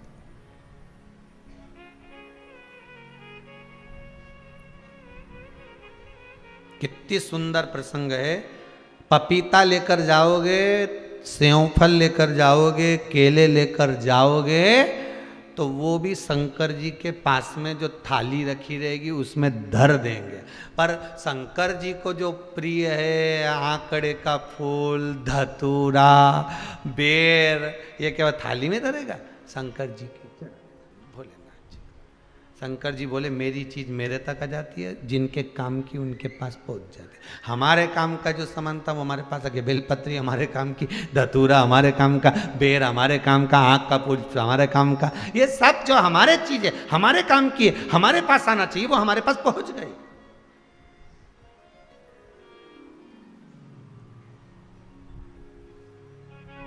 हरतालिका तीज का जो व्रत का उद्यापन करते हैं उसमें 5 चीज रखते हैं ना, 5 कपड़े स्त्री के, 5 कपड़े पुरुष के, 5 तरह का अनाज, 5 तरह का फलहार, 5 तरह का फल। तो 5 तरह का जो फल रखाता है हरतालिका तीज के उद्यापन में, दुनिया के लोग उस 5 तरह के फल को, केला गिन ले, पपीता गिन ले, मौसम्बी गिन ले, और अनार गिन ले, संतरा गिन ले, सब कुछ गिन लेते हैं, पर उस 5 तरह के फल में धतूरे को नहीं गिनते। पर शिव कथा में वर्णन आता है, हरतालिका तीज के उद्यापन में लिखा हुआ है सबसे पहले 5 फल अगर गिनना है तो उसमें पहले धतूरे को गिनो, क्योंकि शंकर को वो प्रिय होता है, शंकर उसको स्वीकार कर लेता है। और धतूरा शंकर भगवान को क्यों चढ़ाया जाता है उसका प्रसंग आपको पहले भी कहा, आज फिर कहते हैं। धतूरा जब हम भगवान शंकर को समर्पित करते हैं तो हमारा कोई कार्य अटक रहा होता है, जिस कार्य को बार बार एग्जाम में बैठ रहे हो, बार बार परेशान हो रहा है, बार बार इंटरव्यू देने जा रहे हो, नहीं हो रहा, एक बार धतूरे को हृदय से, भगवान को प्रेम से, करुणा सागर मेरे शंकर को दिल से एक बार वो धतूरा भगवान से विनती कर कर उसको चढ़ाओ तो सही,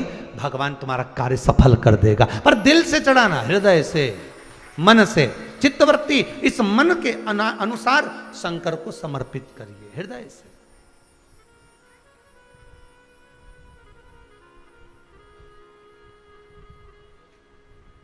प्रेम से जो समर्पित करोगे वो स्वीकार करेगा। प्रेम से तो देखो, सबरी अम्बा के दरवाजे पर मेरे राम जी महाराज बेर खा गए थे,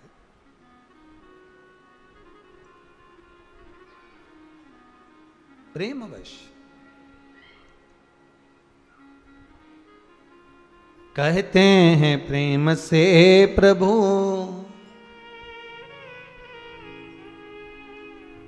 कहते हैं प्रेम से प्रभु, छिलके भी खा गए, शबरी के झूठे बेर भी खा आते रहा करो। दर्शन के नैन बांवरे दर्शन दिया करो। भक्तों के घर भी सांवरे आते रहा करो। प्रेम वश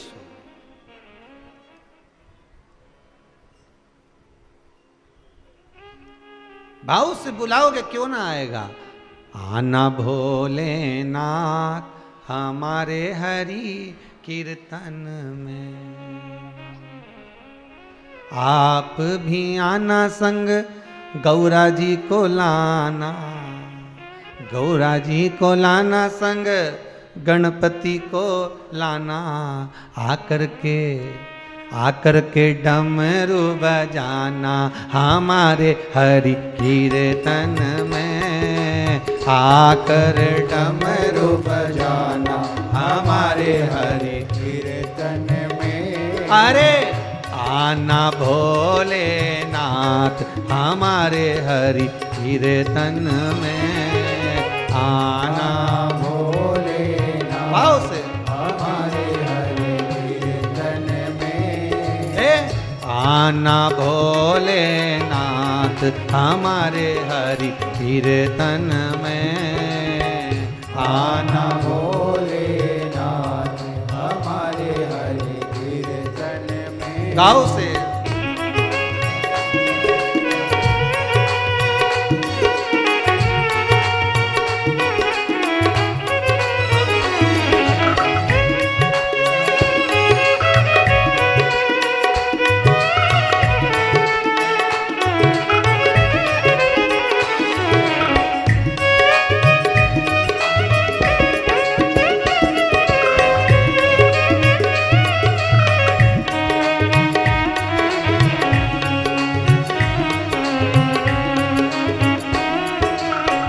आप भी आना संग राघव जी को लाना। आप भी आना संग राघव जी को लाना। आप भी आना संग राम जी को लाना। आप भी आना संग राम जी को लाना। ओ राम जी को लाना मेरे राम जी को लाना।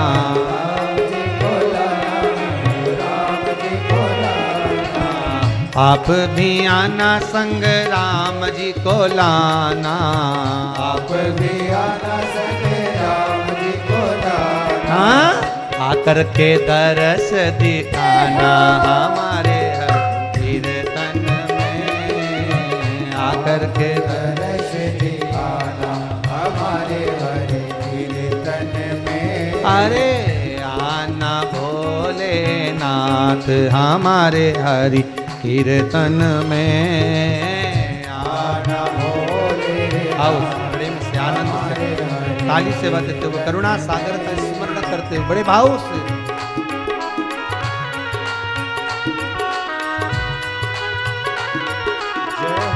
हे शंभु हे त्रिकालदर्शी हे कैलाशी हे अविनाशी हे शिव हे ओघड़ी हे दयालु हे दाता।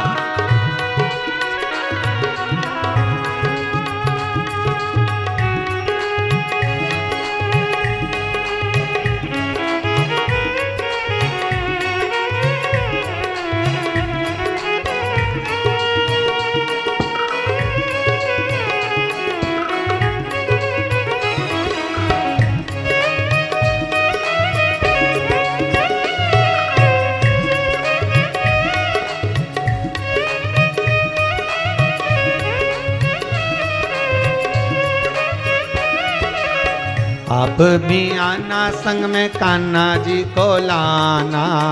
आप भी आना संग में कान्हा जी को लाना।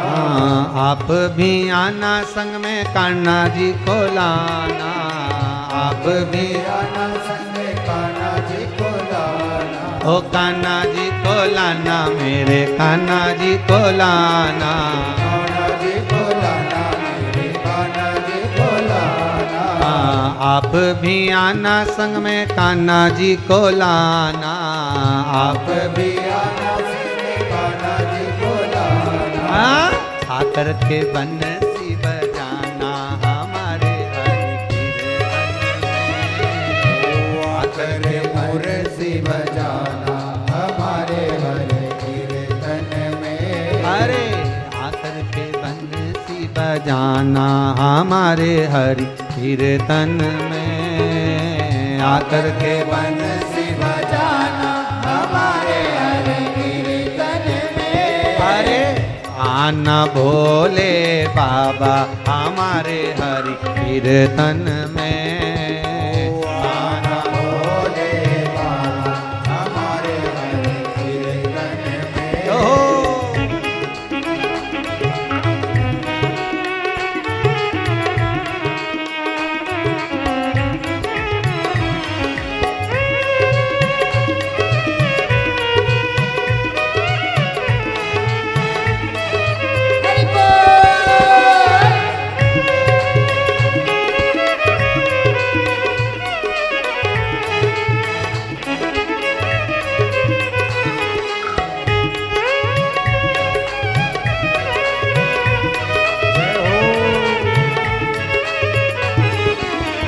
हरि बोल।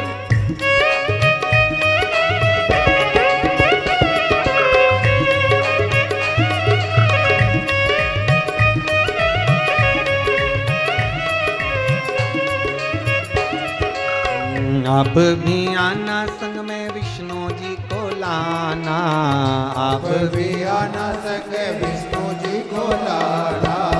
आप भी आना संग में विष्णु जी को लाना।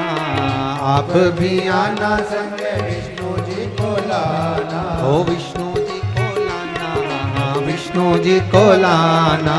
विष्णु जी को लाना। विष्णु जी को लाना। आप भी आना संग में विष्णु जी को लाना। आप भी आना संग में विष्णु जी को लाना। आकर के दरस दिखाना हमारे हरि कीर्तन में। आकर के दर्श दिखाना हमारे हरि कीर्तन में। अरे आकर के दरस दिखाना हमारे हरि कीर्तन में। आकर के दर्श दिखाना हमारे हरि कीर्तन में। अरे आना भोले बाबा हमारे हरि कीर्तन में। आना भोले बाबा हमारे हरि कीर्तन में। अरे आना भोले बाबा हमारे हरि कीर्तन में। आना भोले बाबा हमारे हरि कीर्तन में। पार्वती जी ने जब सुना और पार्वती जी सुनकर भगवान शिव के उस पूजन को करने के लिए चली।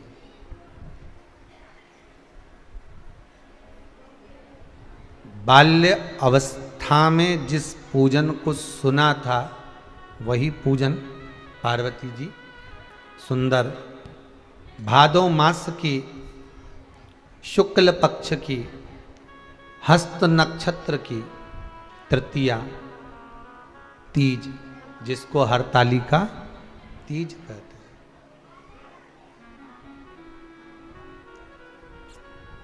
चली मां।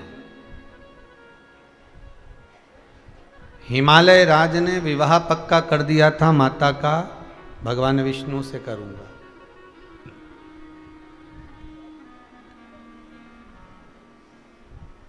और माता भगवान विष्णु से विवाह नहीं करना चाहती थी।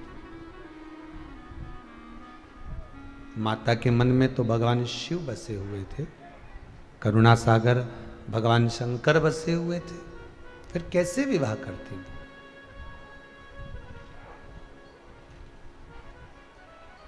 जन्म मरण परण तीन भगवान के हाथ में है।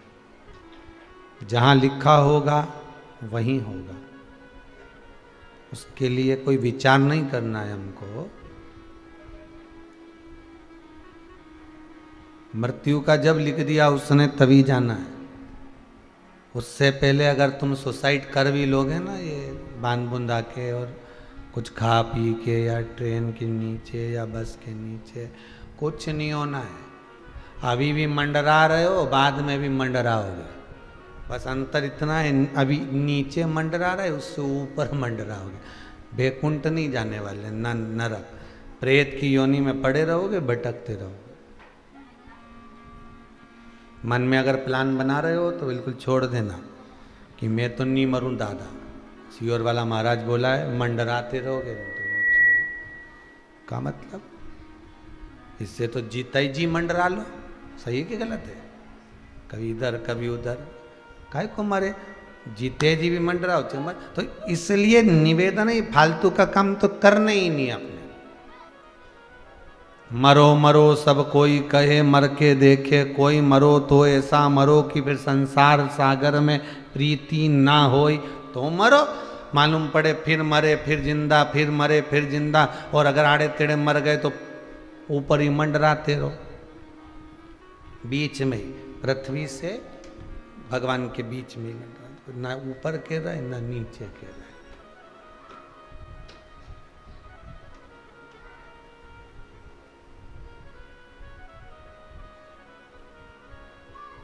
किसी किसी के साथ ऐसा होता है, माता पिता से झगड़ा कर कर बेटी किसी अन्य वर से विवाह कर लेती है, या बेटा उस कन्या से विवाह कर लेता है। खूब समझाया माता पिता ने, खूब समझाया गुरु ने, खूब समझाया रिश्तेदारों ने, मत कर, पर नहीं माना। किस्मत में लिखा था, कर लिया, और मालूम पड़े 2 साल बाद दोनों अदालत में फिर खड़े। अब हमें को रहना ही नहीं साथ।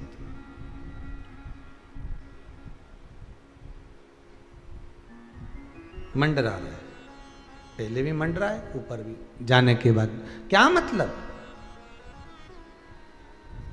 अरे भजन भोले बाबा का करते रहोगे तो संसार सागर से तरते रहोगे। ये मौका मिला है, मनुष्य की देह मिली है, मानव का शरीर मिला है, बड़ी मुश्किल से प्राप्त होता है। मानव का शरीर का समझो कि कितना मुश्किल से मिला है, कि भगवान भी पृथ्वी पर माता के गर्भ से जन्म लेने के लिए तरसते हैं। वो शरीर तुमको मिला, कोई साधारण मिला है?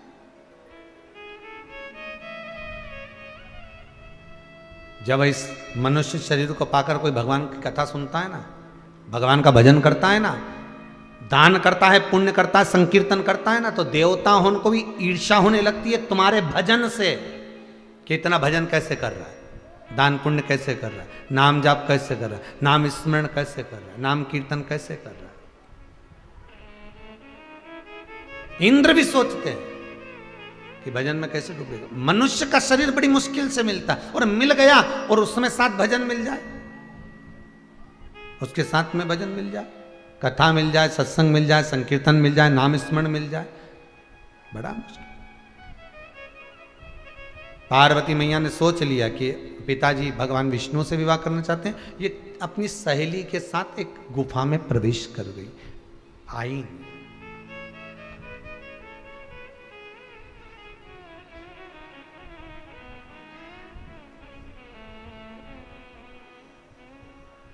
इस कथा को कई लोग सुनते हैं तो गलत विचार कर लेते हैं कि पार्वती जी ने भी जिद करी थी शंकर जी को पाने की और उनसे विवाह किया था, तो मैं भी जिद करूं। नहीं, पार्वती शंकर को अपना पति बनाना चाहती थी, तुम ये संसार के व्यक्ति को अपना बनाना चाहती हो। उसमें और शंकर में अंतर है, हो समझ लेना जरा अच्छे से। शिव को पति बनाया, शंकर को अपना बनाया, तो भगवान शंकर उसे संसार में भटकाए नहीं, रोने नहीं दिया। और किसी व्यक्ति को अपना बनाओगे तो वो संसार में तुम्हें रोज रुलाएगा। प्रत्येक महीने 15 दिन 20 दिन 8 दिन में तुम्हारी आंख में आंसू आ ही जाएगा। ऐसे वर को क्या वरूं जो जन्मे और मर जाए, वर वरूं मेरा सावरा तो मेरा चूड़ा अमर हो जाए। भगवान को अपना बनाया है पार्वती जी ने, किसी संसारिक व्यक्ति को नहीं।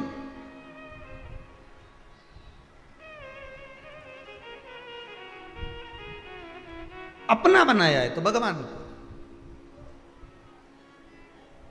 बनाओ, उसको अपना। भगवान को कभी एक बार प्रेम से तो कह दिया करो, हमारे दो ही रिश्तेदार, एक हमारे भोले बाबा और दूजी गौरा रानी सरकार, हमारे दो ही रिश्ते। तो रिश्तेदारी बनाना है तो उससे बनाओ।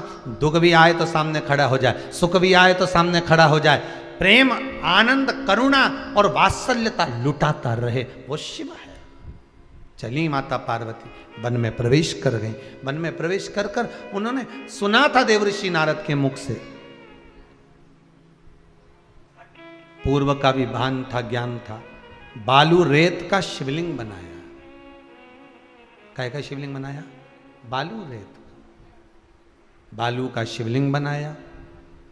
हरतालिका तीज की पूजन करने वाले को चाहिए कि बालू का मिट्टी का शिवलिंग बनाना चाहिए। फुलेरा जो बनाया गया है ऊपर शंकर जी के ऊपर लटकाने के लिए, टांगने के लिए, उसके नीचे शिव पार्वती गणेश जी की सुंदर बालू की मूर्ति बना लेना चाहिए। पार्थिव लिंग का निर्माण कर लेना चाहिए। शिव की आराधना करना चाहिए।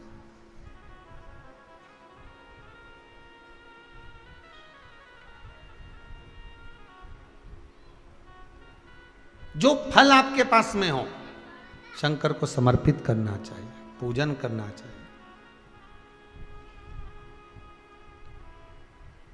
आराधना करो। सबसे पहली पूजन हरतालिका तीज की प्रदोष काल के अंतर्गत हो जाना चाहिए। शाम के समय पर प्रयास करा करो प्रदोष काल के समय पर पहली पूजन हो जाए तो ज़्यादा अच्छा। पर लोगों की आदत रहती है कि 8 बजे तक, 8:30 बजे तक, 9 बजे तक पहली पूजन करें, फिर दूसरी आराम से, फिर तीसरी, फिर आराम से, फिर चौथी। तो ऐसा सब अपने अपने हिसाब से। पर शास्त्र रीति कहती है कि प्रदोष का जो समय होता है, प्रदोष काल जो होता है, शाम का जो समय होता है, उस समय पर हरतालिका तीज की पहली पूजन हो, जिससे आपका स्मरण चित्त शंकर भगवान में उस घड़ी, उस पल, उस क्षण में आप शिव के हो जाएं और शंकर आपका हो जाए। हाँ, अगर किसी के आने में देरी हो, कोई आ नहीं पा रहा है, बहुत देरी हो रही हो, तो हरतालिका पूजन व्रत वर्णन करता है कि शिवलिंग का निर्माण, पार्वती जी की मूर्ति का निर्माण, गणेश जी का निर्माण और फुलेरा जो बनाया हुआ है, ये प्रदोष काल के पहले बनकर तैयार हो जाना चाहिए। प्रदोष काल के अंतर्गत फुलेरा नहीं बनना, फुलेरा पहले बन जाना चाहिए। और बहुत विशेष बात ध्यान रखिए हरतालिका तीज की, कि शंकर जी का जो अपने स्वरूप बनाया है, पाटे में, थाली में, चौकी पर, चौरंग पर जो स्वरूप बनाया है, वो पहले नहीं रखना है। पहले क्या बांधना है? फुलेरा। पहले फुलेरा बांधिए, उसके बाद उसके नीचे शंकर जी को रखिए। कई घरों में पहले शंकर जी रख देते हैं, फिर निशाना मिला के कि पंखे से मिले के फिर फुलेरा।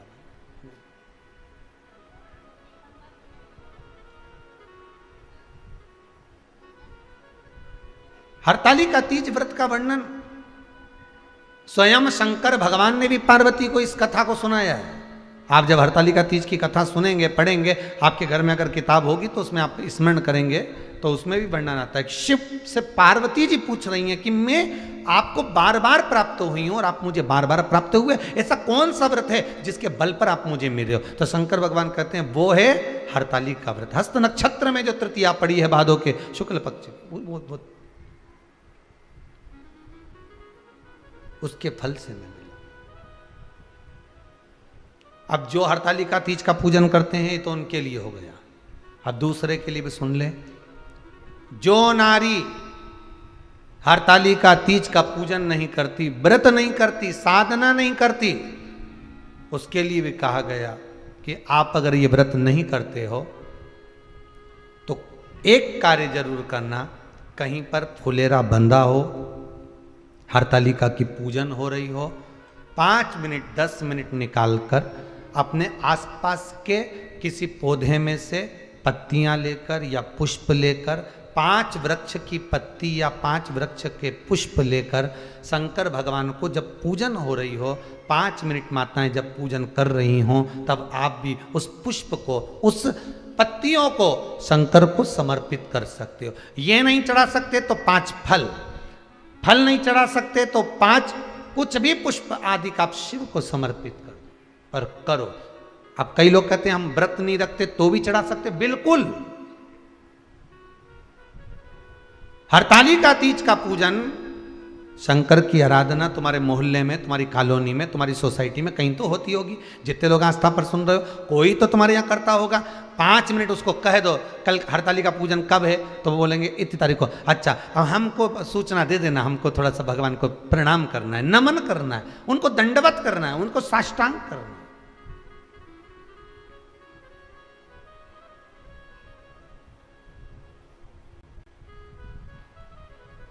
क्यों चढ़ाया जाता है, किस लिए चढ़ाना चाहिए? तो कहा कन्या स्त्री अगर मान लो हरतालिका का व्रत नहीं करती, पूजन नहीं करती, आराधना नहीं करती, तो वो कन्या, वो नारी, वो स्त्री, वो पुरुष कार्य तो बहुत करेगा, दुकान भी 4 चलाएगा, व्यापार भी बढ़ाएगा, पर संपदा को जोड़ नहीं पाएगा। 1 रुपये कमाएगा, 1.25 रुपये खर्च वाला काम चलेगा। हस्त नक्षत्र में जो तृतीया पड़ती है, हस्त नक्षत्र के अंतर्गत जो तृतीया का महत्व कहा गया है, वो संपदा को बढ़ाती है, मनोकामना को पूर्ण करती है। इसलिए कहा गया हस्त नक्षत्र। आपने जितने भी व्रत करे होंगे, जितने भी व्रत आप करेंगी, और व्रतों की किताब पढ़ना, कहीं पर नक्षत्र नहीं लिखा होगा। वहां पर लिखा होगा कि आप चतुर्थी का पूजन करो, उसमें नक्षत्र नहीं लिखा होगा। पंचमी का पूजन करो, उसमें नक्षत्र नहीं लिखा होगा। आप छठ का पूजन करो, उसमें नक्षत्र नहीं लिखा होगा। आप नवरात्रि का पूजन करें, उसमें नक्षत्र नहीं लिखा होगा। आप गणेश जी के व्रत करें, उसमें नक्षत्र नहीं लिखा होगा। केवल सारे व्रतों में एक व्रत ऐसा होता है, हरतालिका तीज का व्रत, जिसमें लिखा होता है हस्त नक्षत्र की तृतीया। क्यों? क्योंकि हस्त नक्षत्र के अंतर्गत जो तृतीया आती है, वो मनोकामना को पूर्ण कर कर चली जाती है। इसलिए शिव की आराधना के लिए प्रथम माने।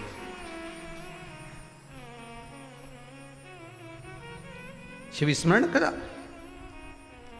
कहीं हो रही है पूजन, हमारी ये 5 फल मैं भगवान को चढ़ा के आती हूं। अभी ढोलक की आवाज आई, मृदंग की आवाज आई।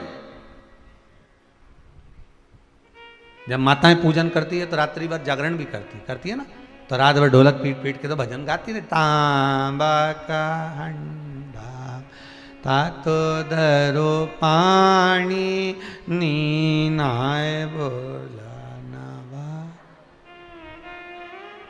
शिव जी भी सोचते हैं, भगवान भी बड़े प्रसन्न होते हैं। एक बात तो है माताओं, ये तो है कि जब हरतालिका का पूजन होता है ना, तो भगवान के ऊपर माताएं खूब सामान चढ़ाती, खूब सामान है, और थाली भर भर के लाती। ने मक्का भी लिया, इन्हें भुट्टा लिया, इन्हें ककड़ी लिया, इन्हें नारियल, सब धरती जाए। शंकर और पार्वती नीचे दबे दबे, नीचे शिव पार्वती बड़े दबे, ऊपर से फुलेरा बंधा, इधर दिया लगा, अगरबत्ती लगाई, और चारों तरफ से माताएं घेर के बैठी। शंकर जी भगे कहां से? चारों तरफ से घेर के बैठी, और जो भगवान की पूजन करने में लगी, भगवान भी मन से अंदर विराजमान हुए। शंकर पार्वती दोनों बात करते रहते हैं। पार्वती जी शिव जी से कहती हैं, पूरी ककड़ी मेरे ऊपर धर दी है। शंकर भगवान बोले, चिंता मत कर, अब तो सुबह 4 बजे उठेगी, बैठी रहे। अब जब ये ठंडा करने जाएगी ना, विसर्जन करने, तभी उठेगा। हरतालिका पूजन बड़े प्रेम का विषय, बड़े आनंद का विषय है। कल कोई माताएं कह रही थी, गुरुजी हरतालिका तीज पे मान लो हम कीर्तन नहीं करें और कथा सुने आपकी शिव पुराण की, तो कौन ने मना करा? बड़ा बड़ा प्रोजेक्टर लगा लो, कौन मना करेगा? बड़ी टीवी लगा लो और लगा लो शिव महापुराण की कथा, और जब पूजन करना है उस समय टीवी को बंद कर दो, आरती करो, पूजन करो, फिर चालू कर दो, सुनो कथा, कौन मना कर रहा है? रात्रि को हरतालिका तीज के दिन अपने अपने जितनी माताएं इकट्ठी हो, मन नहीं लगे कथा में मन लगाओ, उतनी देर शंकर की शिव महापुराण की कथा निकालो कि व्रत कथा सुनना है कि गणेश कथा सुनना है, शिव महापुराण की कथा लगा के बैठ गए। जो चालू हुई तो थोड़ी थोड़ी देर में तुम कहीं चले भी गए, वापिस आओगे तो कम से कम 2-3 घंटा तुम्हारे कथा में मन लग तो जाएगा। और शंकर की कथा में मन लग जाए, जीवन का सबसे बड़ा आनंद है। और जितने भजन शिव महापुराण में आपने सुने हैं, वैसे तो आपने सब बहुत चतुर हो रही, सबने लिख लिख के रख लिया होगा, है तो भजन भी गाओ, ढोलक बजा बजा के खूब प्रेम से आनंद से। जाना है हमको केला,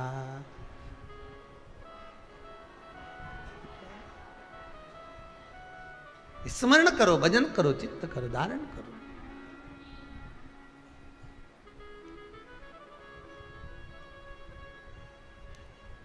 और इस मन को, इस चित्त को जितना भगवान के भजन में लगा सकते हो उतना लगाओ।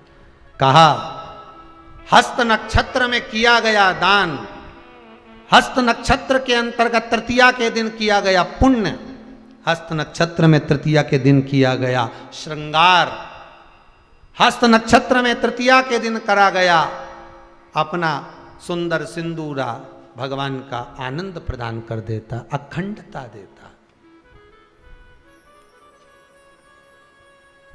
और मान लो गुरुदेव हमारी कॉलोनी में, हमारी सोसाइटी में, हमारे मोहल्ले में कहीं हरतालिका व्रत हो ही नहीं रहा हो, कहीं फुलेरा बंधा ही नहीं हो, तो शंकर जी के जितने मंदिर होते हैं कहीं ना कहीं तो फुलेरा बनता होगा शिव जी के ऊपर, तो वहाँ जाकर भी आप समर्पित कर सकते हो। पर प्रयास करना कि उस दिन शिव जी के ऊपर फुलेरा होना चाहिए, जलाधारी नहीं, फुलेरा।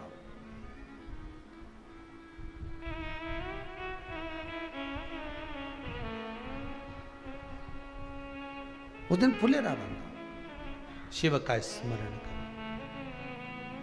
शंभु शरणे पड़ी, मांगू घड़ी रे घड़ी, दुख काटो, दया करी ने दर्शन आपो। हे बाबा, मैं जानती नहीं पूजन, मैं जानती नहीं अर्चना, मैं जानती नहीं स्मरण, पर आपकी आराधना जानती हूं। और पार्वती जी ने जब तप साधना व्रत धारण किया, हरतालिका का पूजन का जो विधान था सब कुछ किया, बालू का शिवलिंग बनाकर पूजन करके ब्रह्म मुहूर्त दूसरे दिन सुबह रात्रि भर पूजन करके प्रातः में ले जाकर शंकर भगवान को शिवलिंग का विसर्जन किया, अर्चना करी, आराधना करी, पुनः आई। हिमालय राज जी को मालूम पड़ गया कि पार्वती कहाँ है। दौड़े हिमालय राज, गए हिमालय राज, पार्वती को जाकर कहा तू चिंता मत कर, तो शिव को अपना बनाना चाहती है, मैं शंकर के साथ तेरा विवाह करूंगा, क्यों चिंता करती है। और हिमालय राज जी पार्वती को लेकर आ गए और लग्न पत्रिका लिखवाई, देवऋषि नारद के हाथ ब्रह्मदेव के पास पहुंचाई, ब्रह्मा जी ने वो लग्न पत्रिका भगवान शंकर के यहाँ पहुंचाई। शिव जी के यहाँ जब पत्रिका पहुंची, भोलेनाथ तो समाधि में लीन थे, समाधि में लीन थे, उनकी समाधि को तोड़वाया, कामदेव को पहुंचाया, जाओ समाधि को तोड़ना है तुम्हें।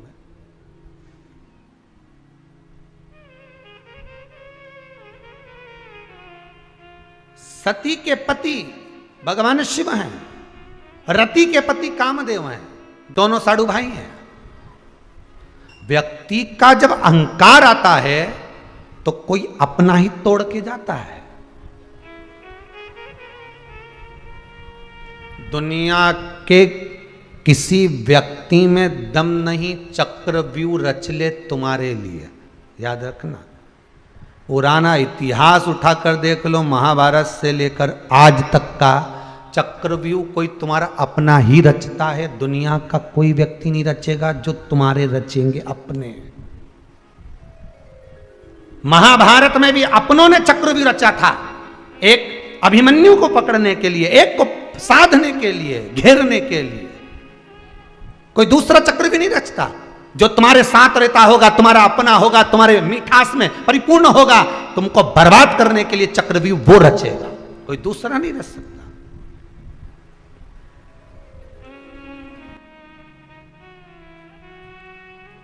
इतिहास गवाह। बचिए, संभालिए। उसी तरह व्रत टूटता कब है? व्रत आपने करा, अचानक कब टूट गया? जब कोई अपना पोता पोती नाती रिश्तेदार आया, लो दादी मुंह में, तुरंत उसने एक टॉफी देके चले गया, तुम्हें ध्यान ही नहीं रहा आज तुम्हारी एकादशी थी। जब मुंडा में टॉफी चली गई तब याद आई एकादशी थी। अब छोरा ने खिला दी, मैं कहीं करूं, अभी गई भी शरीर मुंडा में लेके कुल्ला भी करके आई, पानी भी सब ढोल की आई, पर अब वो अपने ही था, प्रियता था, इसने ही था, टॉफी चली गई। प्रियता है। पत्रिका गई ब्रह्मदेव के पास, ब्रह्मा जी ने पत्रिका हिमालय राज के यहां से जो आई थी शिव जी को कही। समाधि टूट गई। कामदेव स्वयं रति के पति हैं, शंकर सती के पति हैं, समाधि टूट गई।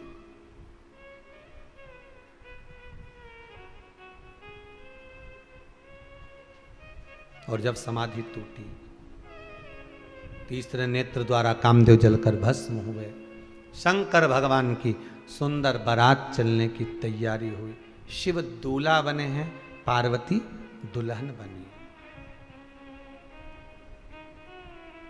चलिए मां, दूल्हे को हमारे यहां कहते हैं बना, दुल्हन को कहते हैं बनी। दोनों में ही नहीं बने तो समझ लेना काय का बना और काय की बनी। दोनों में बने तो समझ लो बना और बनी, नहीं तो इसका कोई मतलब, इसका कोई महत्व नहीं। शंकर भगवान दूल्हा बनकर चले। कितना जोरदार दूल्हा होगा जरा अंदाजा लगाओ, अपने हृदय में लगा लो तुम तो अंदाजा। आज का दूल्हा घोड़ी पे बैठ के जाए, रथ पे बैठ के जाए, वो नंदी पे बैठ के गया, जरा अंदाजा लगाइए दिमाग में, बुद्धि में, कि बारात पार्वती जी की कितनी जोरदार निकली। दूल्हा बैठा नंदी पे, नंदी पे भी बैठा तो सीधा नहीं बैठा, औंधा बैठा, उल्टा। नंदी का मुंह इधर, शिव जी का मुंह उधर। किसी ने पूछ लिया तुम सीधे क्यों नहीं बैठ रहे? शंकर भगवान बोले आगे से नंदी देखेगा बारात, पीछे से हम देखेंगे, गड़बड़ तो नहीं हो रही, इसलिए हम उल्टे बैठे।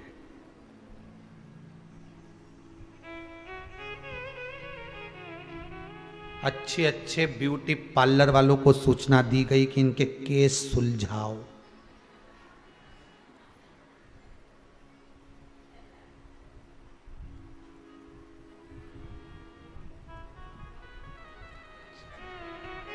केस सुलझाओ। एक पार्लर वाला आ भी गया अच्छी अटैची लेके, वहीं पे बैठा था भृंगी। 5 आंख से जो देखा तो देखते से ही बोला हमारे भी धागे से बना जाना। वहीं से गाया, वहीं से। दूसरा पार्लर वाला आया कि अब शंकर जी की जटा संवारनी, हमको अंदर बुलाया है। तो इतने में नंदी बोले चले तो जाओ, पर पांव पे नहीं आओगे, तैरते हुए आओगे। तो क्या तैरते हुए क्यों आएंगे? अंदर क्या पानी बह रहा है? नहीं, तुम जटा खोलोगे तो गंगा कहाँ जाएगी? अरे राम! तो क्या फिर हमको काहे को बुलाया? तो क्या केस संवारने बुलाया? केस तो क्या हम केस के लिए तो आए? तो क्या वो केस नहीं, केस ये सवारो तुम तो जाओ। बारात चली धड़ाके से, पहुंच गई हिमालय राज की नगरी में। सुंदर भगवान शिव और पार्वती का मंगल विवाह हुआ है। आनंद केवल वो हस्त नक्षत्र की तृतीया का जो सुख मिला, पार्वती जी को भगवान देव अधिदेव महादेव बारंबार प्राप्त हुए हैं, बारंबार बारंबार।